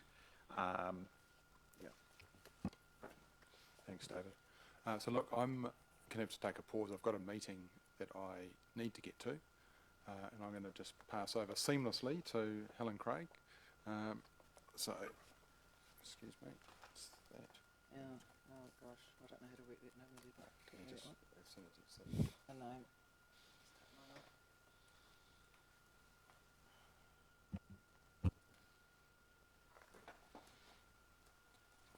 When people's names are in there, just click there. That's it. So right to questions. Yeah, yeah. There's the item, and this one here, 7.4, we've moved to PX, so we're up to there at the moment. Oh, yeah. Okay, thank you. All right, we'll try and work this. Thanks, team. So I think Kate is the next one, so I'm going to try and Thank you. make this work, Kate. Yeah, But no, I've never actually done it. Oh, you are there. Good. Thank you. Thanks for the report, Kritso. Absolutely get that this is for our information and for forward planning, but I guess I'd just like to understand, particularly with the how many waters, Three Waters, we've got on the horizon. What do you think's most important that we as a council focus on?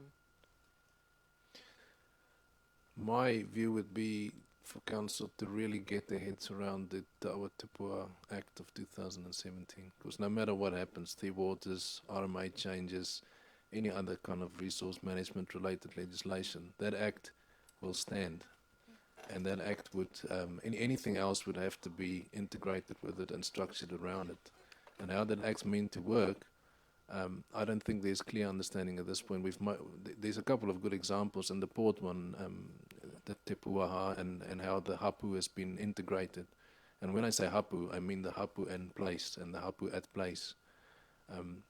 We have to start having conversations around council. Who is the hapu at place for our district? Who is the hapu at place for our urban area? And how are we getting their voices to come in to give us the Te Awa Tupua lens, because that ultimately drives what we do with the land and with the Three Waters. And that's where we need to, in my view, spend all our energy and effort. And the other stuff will sort itself out. But if we can get that right, we'll be in the best place we possibly can. And if we get that wrong, everything will be upside down, a bit like, there's been a few other projects that didn't go the way it needed to. And we've learned from those. But we need to be proactive and have those korero and bring those people in. Reach out to them, go out to them. Yeah. Thank you. Thank you, Kate.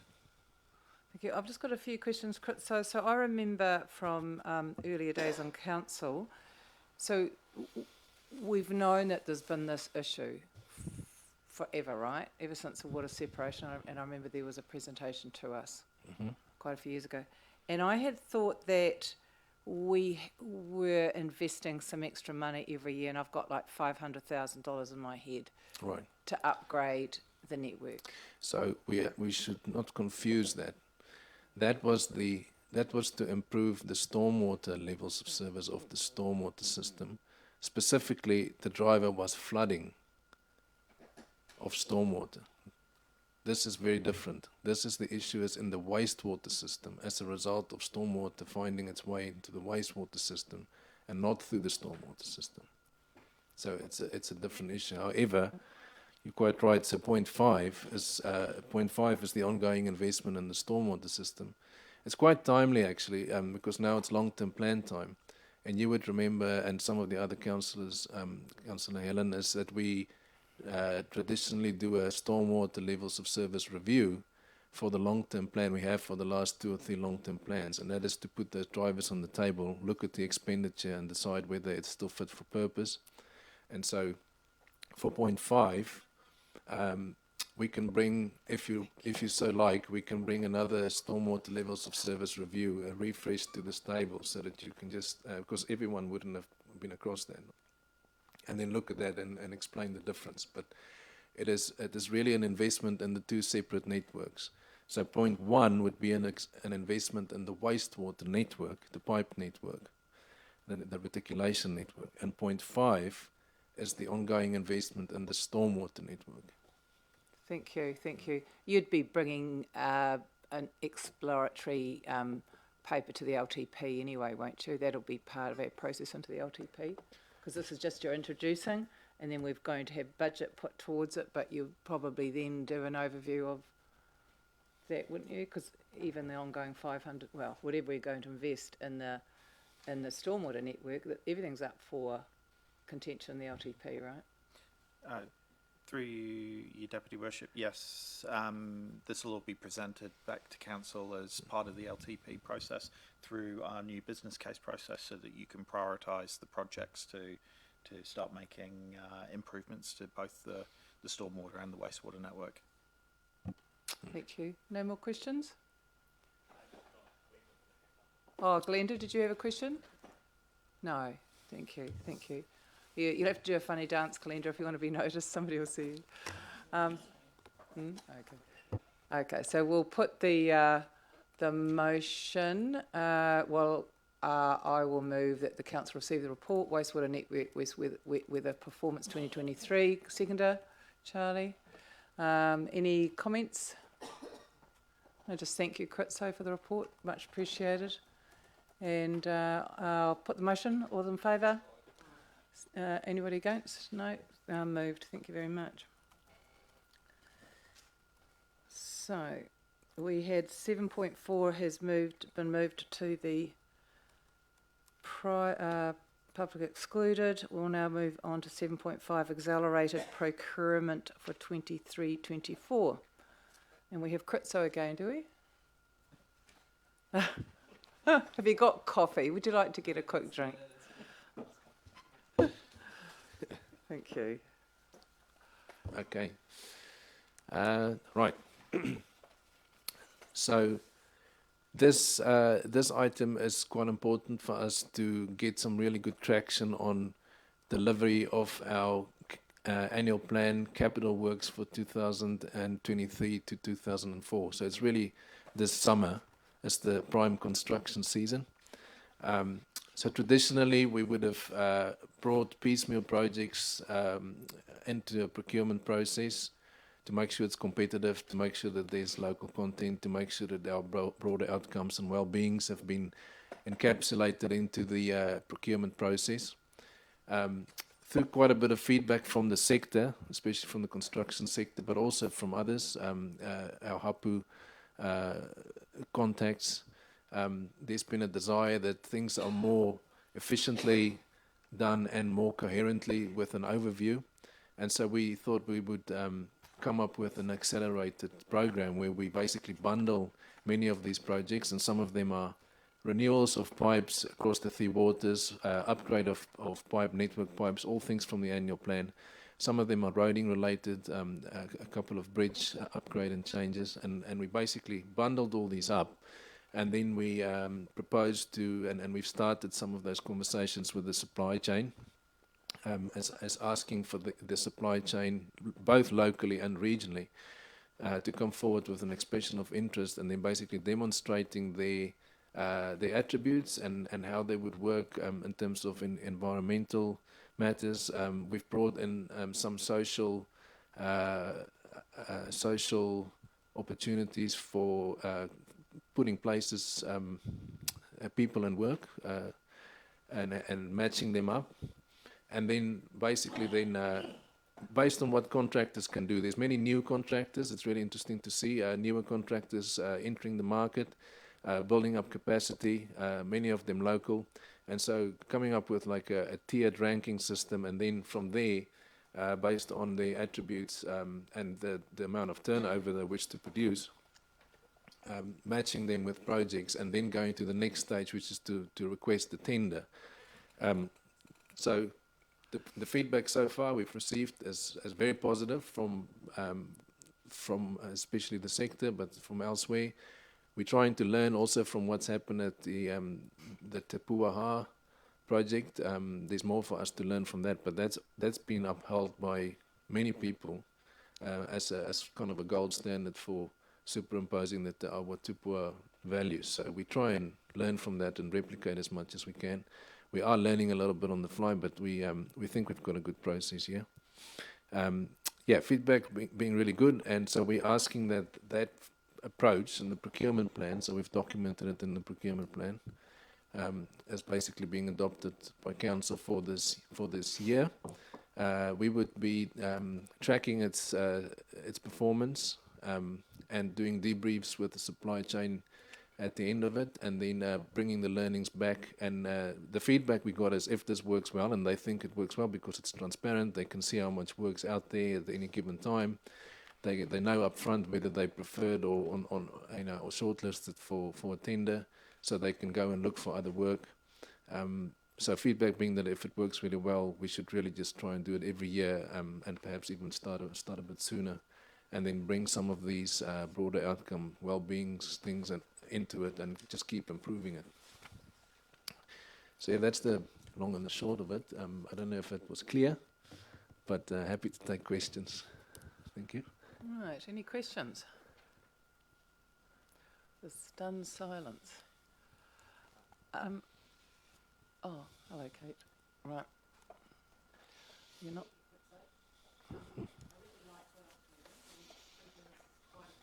way of doing things.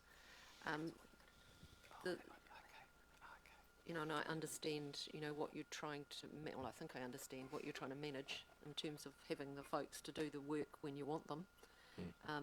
So, engage them up front in a nutshell. I guess my concern is about the smaller local contractors and how that might impact on them. Can you share with us your thinking about how we make sure that we provide for the local smaller contractors? Yeah, so quite a bit of thinking has gone into that.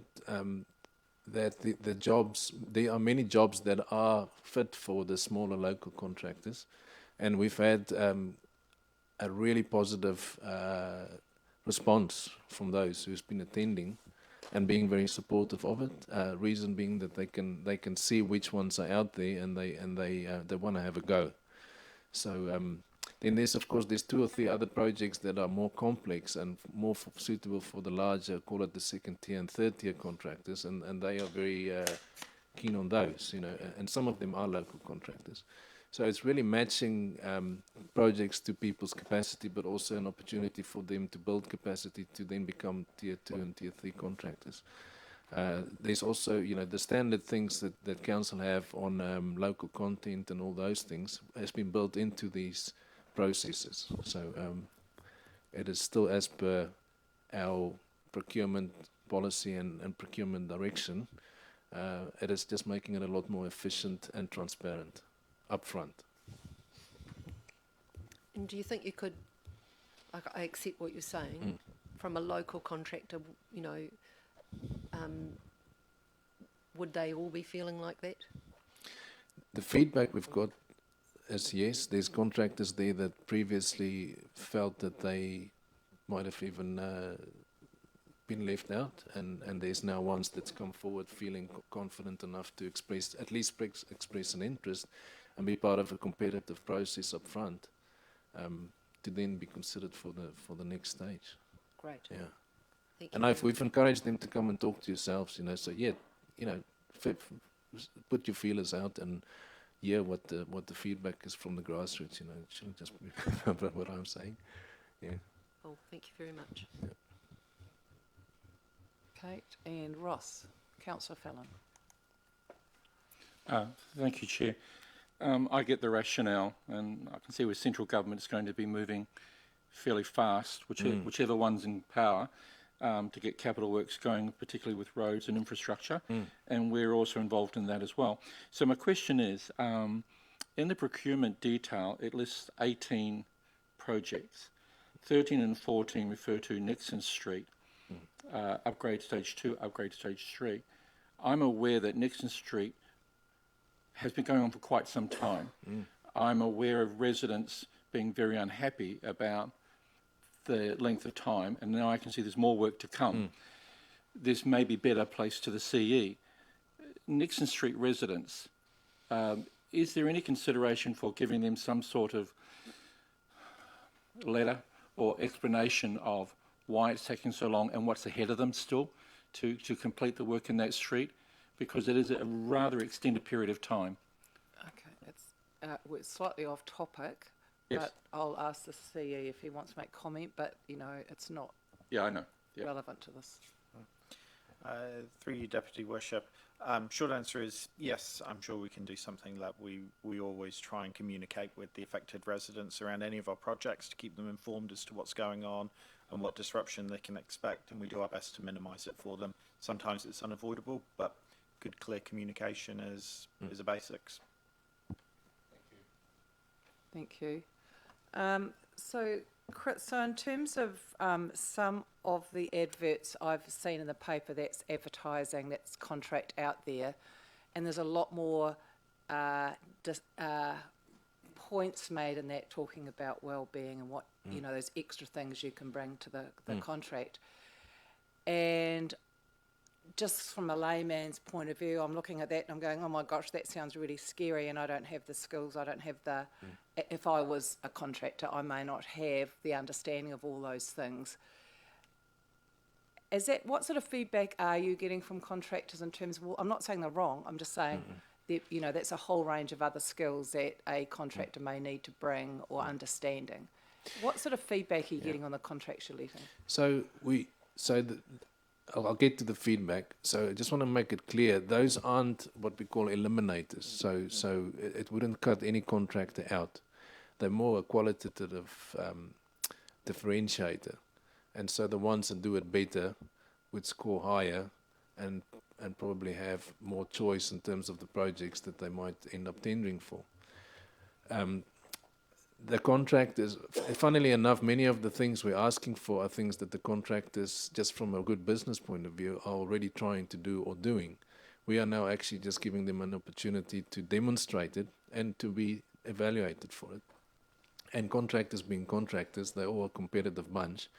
And so they like having a go and showing the next guy how it's to be done. So over time, I'd expect the level of competition would help raise that standard, and it would become more acceptable industry standards. And yeah, we've only had the competitive type feedback from, as long as we keep it practical, which is what we're trying to do, and we're getting that feedback also up front on,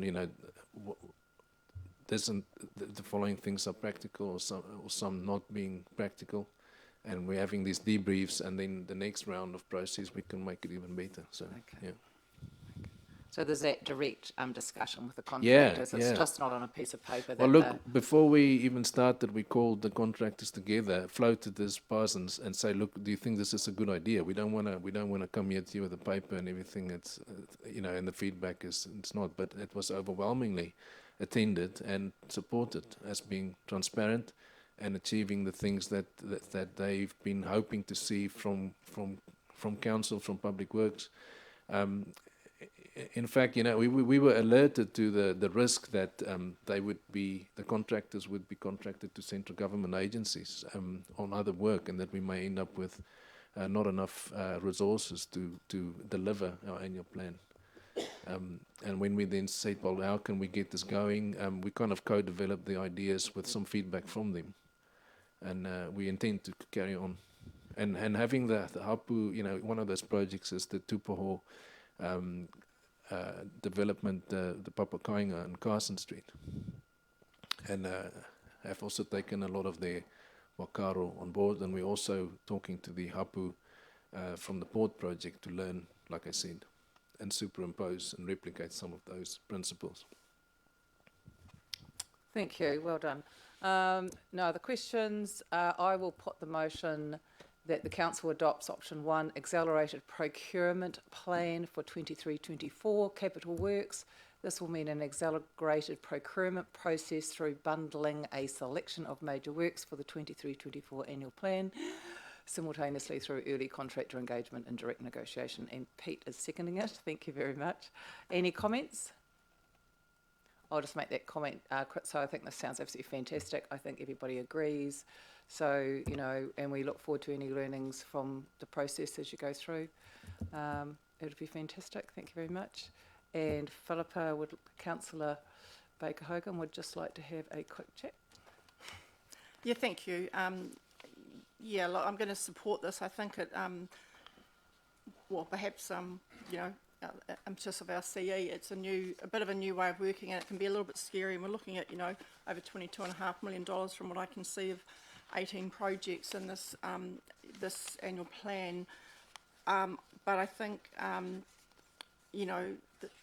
that reading, and if you read around the Carson Street development, the Papara housing project, really important project, really important we get that moving. And so, this seems like a really good new way of working. We get to this situation where we have these major underspends in our capital projects, and I guess this will be a test of that. But I guess that early engagement, fantastic, bundling projects together. But I guess I'm getting some assurity that some of those small business owners, I'll call them, those small contractors, they are the cornerstone of Whanganui. And some of that stuff, like Councillor Helens mentioned around how things get valued, and it's not all just their actual trade skills. It's some of the other stuff around well-being, etc. So I'm taking some. I'm trusting that we are keeping in mind, really some of those, small business in Whanganui is just absolutely essential to keep them going. They just would be well engaged in this process. So and well supported. Thank you. Thank you, Philippa. So I will put the motion. All in favour? Aye. Against? Carried. Thank you, Kritso. Excellent. And we'll move on to our last public item, preferences expressed on the 2023 Local Government New Zealand Remits. Presuming that this is really just to formalise what we'd already discussed over the last month or two. So it's probably just more for information than anything. Hi, Elise, do you want to come and sit down? Thank you. Do you want to, and I'll ask you to do a wee intro to us and go Sure, from there. absolutely. Thank you. So kia ora tātou. As the Chair said, this is an information report only, just sharing the preferences expressed by elected members on remits to the Local Government NZ conference last week. A reminder that this is a Local Government NZ process. It's not a statutory one, so there is no requirement for this to be adopted at Council, but we do like to share it at Council for transparency and reporting back. I believe the members voted in accordance with the preferences, and in particular the remit that Council put up around our audit fees and scope of audit was very well supported as well. In addition, we have reached out to officers at Manawatu Council to discuss the earthquake-prone buildings remit, and they have come back and assured that they'd like to work closely with us on the work coming out of that remit. I think that's probably enough to say. It's an information-only report. I'm happy to take questions. Thank you. Thank you. I attended the conference, as you know. They thankfully rattled through these very quickly because otherwise it was the groan session, you know. But it went very well. I think Remit 6 was the only one that didn't pass which was probably a very good thing in my view. Just on a side issue, it was a very professional conference and we'll be debriefing everybody about that in a separate session. So, any questions about the remits? Yep. Councillor Vinson. Yeah, I just wanted to ask about Remit 8. What was the opinion of the other councils on Remit 8? I hear it's passed, but was there much discussion about that? It seems like quite a major for LGNZ to take on.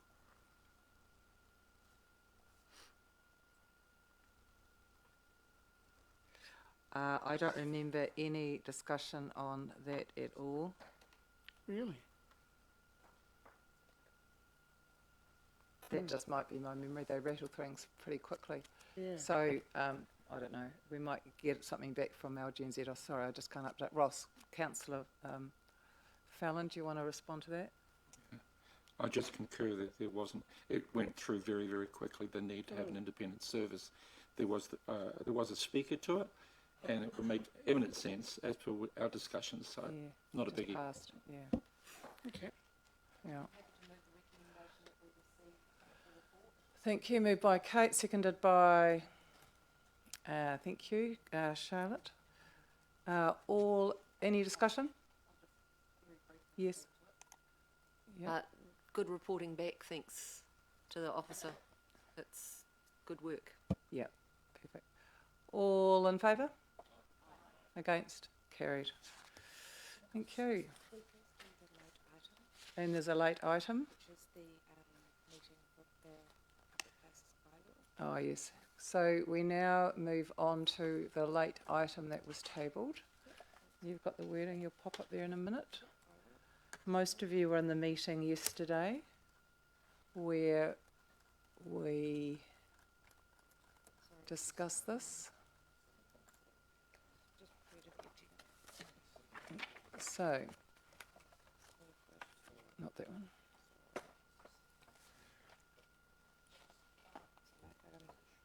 So there was a strategy and policy meeting yesterday, I think it was, wasn't it?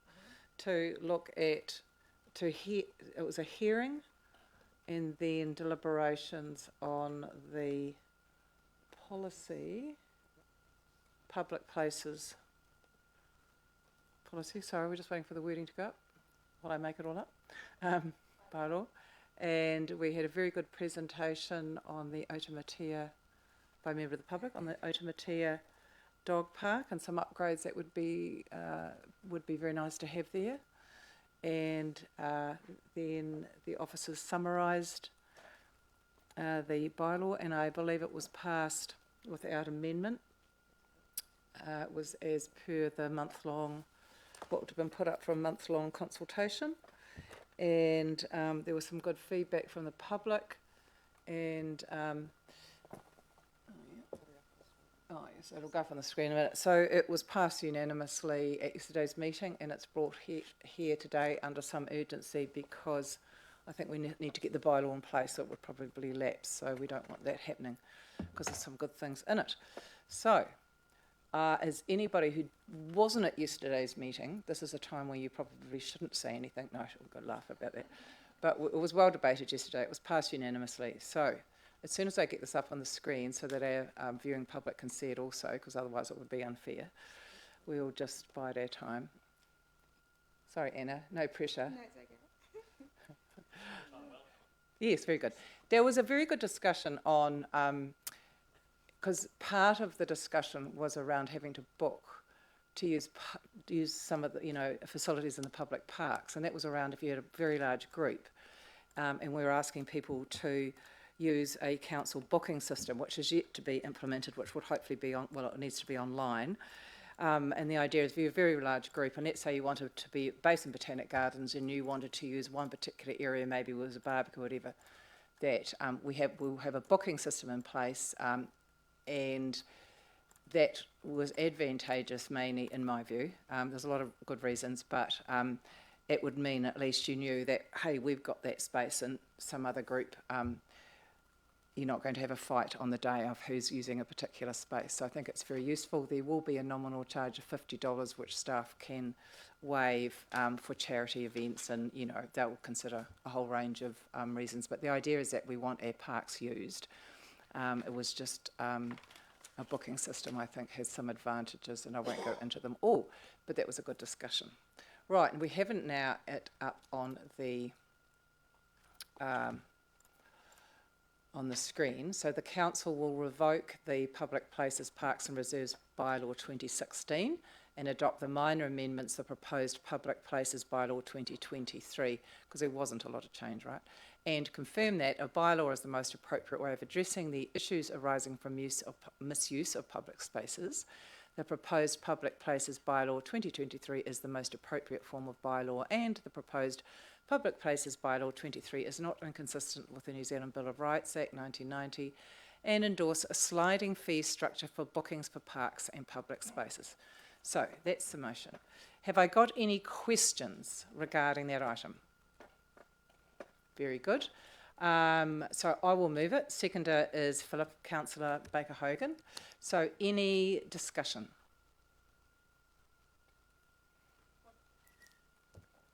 Councillor Baker-Hogan. I think briefly just to say that, it was although there weren't a lot of submissions and there was only one speaker, the quality was good.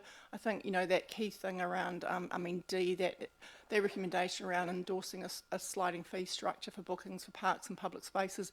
We want our parks and public spaces to be used.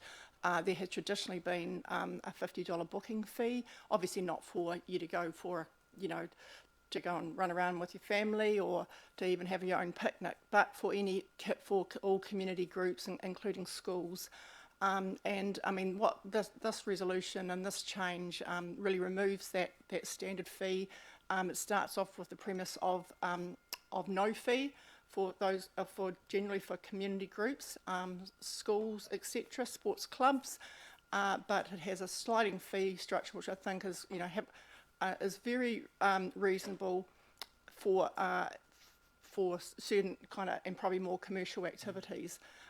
There was just one other thing, but I've lost it. But I think this is a small but important change for our community and increasing the use of public parks, health and activity. Thank you. Nicely summarised, Philippa. Thank you very much. Right. So, no other comments. All those in favour? Against? Carried. Thank you very much. Excellent.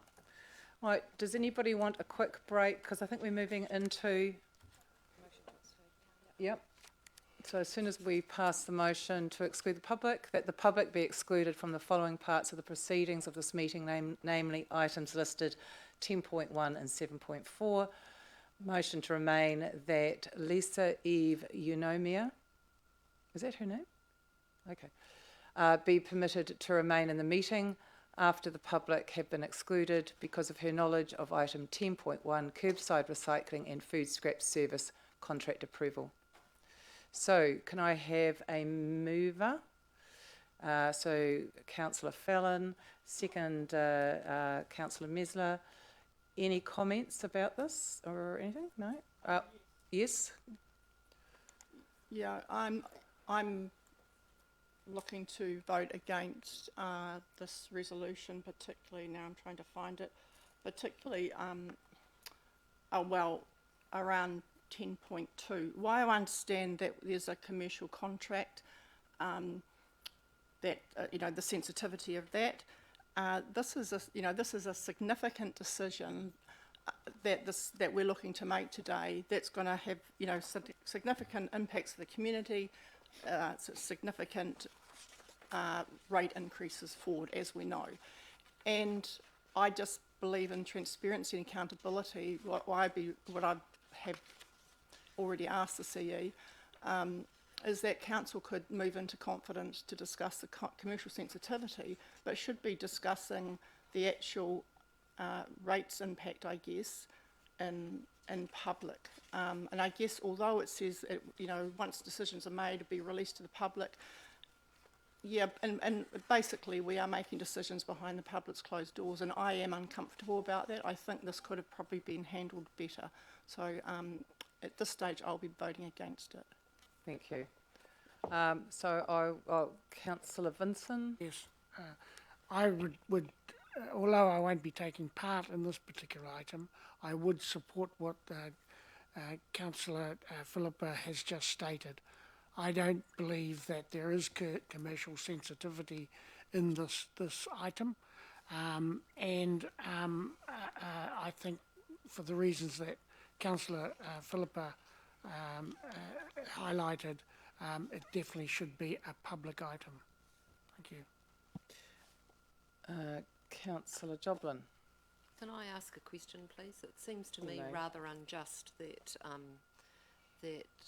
people can make allegations of there not being a need to hold something in the public excluded part of our meeting, namely because of commercial sensitivity, and that to go unanswered seems to me to be really unjust to the rest of the colleagues, the rest of council, and indeed the chief executive, who owns these papers essentially.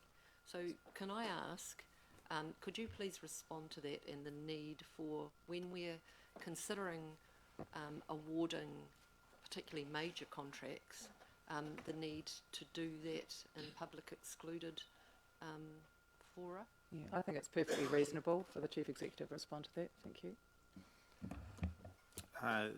Thank you, and through you, Deputy Worship. So one of the reasons that we're permitted to hold reports in public excluded because they are subject to ongoing negotiations where we might be compromising or prejudicing the council's position in those negotiations. So we have a contract on the table that has not yet been signed. The negotiation process, therefore, is effectively still live, and broadcasting publicly where the other party to the contract could hear the discussion and debate that you may have could potentially prejudice the negotiation. And in the most extreme case, it wouldn't be unknown for a supplier to hear some of the debate and the comments, take issue with it, and withdraw their offer. So that is one of the main reasons for putting this into the publicly excluded portion of the meeting. If I expand my comments a little bit further, the reason that I'm comfortable with that is because the decision at hand is solely about the award of the contract. You've already, as a council, considered the impact on rates and whether you should or should not deliver these services as part of the LTP amendment process. That, and then the most recent annual plan, where the timing of the services was adjusted, was all done in public. Our community has the visibility, the transparency to know what's going on. And as has already been said, once this public excluded piece is concluded and we've signed the contract and secured a deal with the supplier, then all of the commercial sensitivity issues evaporate and we'll release the information. So I think we're striking a really good balance between protecting our negotiating position but being as transparent as possible with our community. Could I respond to that as the person who raised the issue, please, Chair? I'm going to allow very briefly, Philippa, because Councillor Baker-Hogan, I do think that the Chief Executive, we have to rely on, they're the ones involved in the contract negotiations. We should be relying on that, and I do agree with everything you said. So can you just very, very briefly? I'll try and be brief, but there were just a few things. One is the word allegation was used by a councillor. That is not fair. It was not an allegation. I have a right to state, and I stated reasonably. I did approach the Chief Executive and the Mayor prior to the meeting starting with my concerns and asking them to look for a way forward, as I'm saying, part confidence, part in public. And I guess what I'm struggling with is our chief executive has been, I'm not trying to pick on him at all, but he's been so very clear on accountability and transparency, and in regard to, for example, the Sergeant Gallery, there was a time there where it was said that we can't have stuff we can't be talking about these contracts in public when he took another view. So I am struggling. I did raise it early. I will be looking at voting against. I think we have had an LTP amendment, but there's been a very clear, it was also very clear that there would be an opportunity going forward into our next long-term plan to make it look at other decisions, particularly in regard to food waste. And in fact, these decisions today make that very difficult. So Thank you where for I your stand. point. Thank I'm you. going to put the motion. All those in favour? Aye. Against? We have Councillor Baker Hogan voting against the motion. Thank you. Councillor Robinson has withdrawn, so it is duly noted on the minutes. Right, so we are now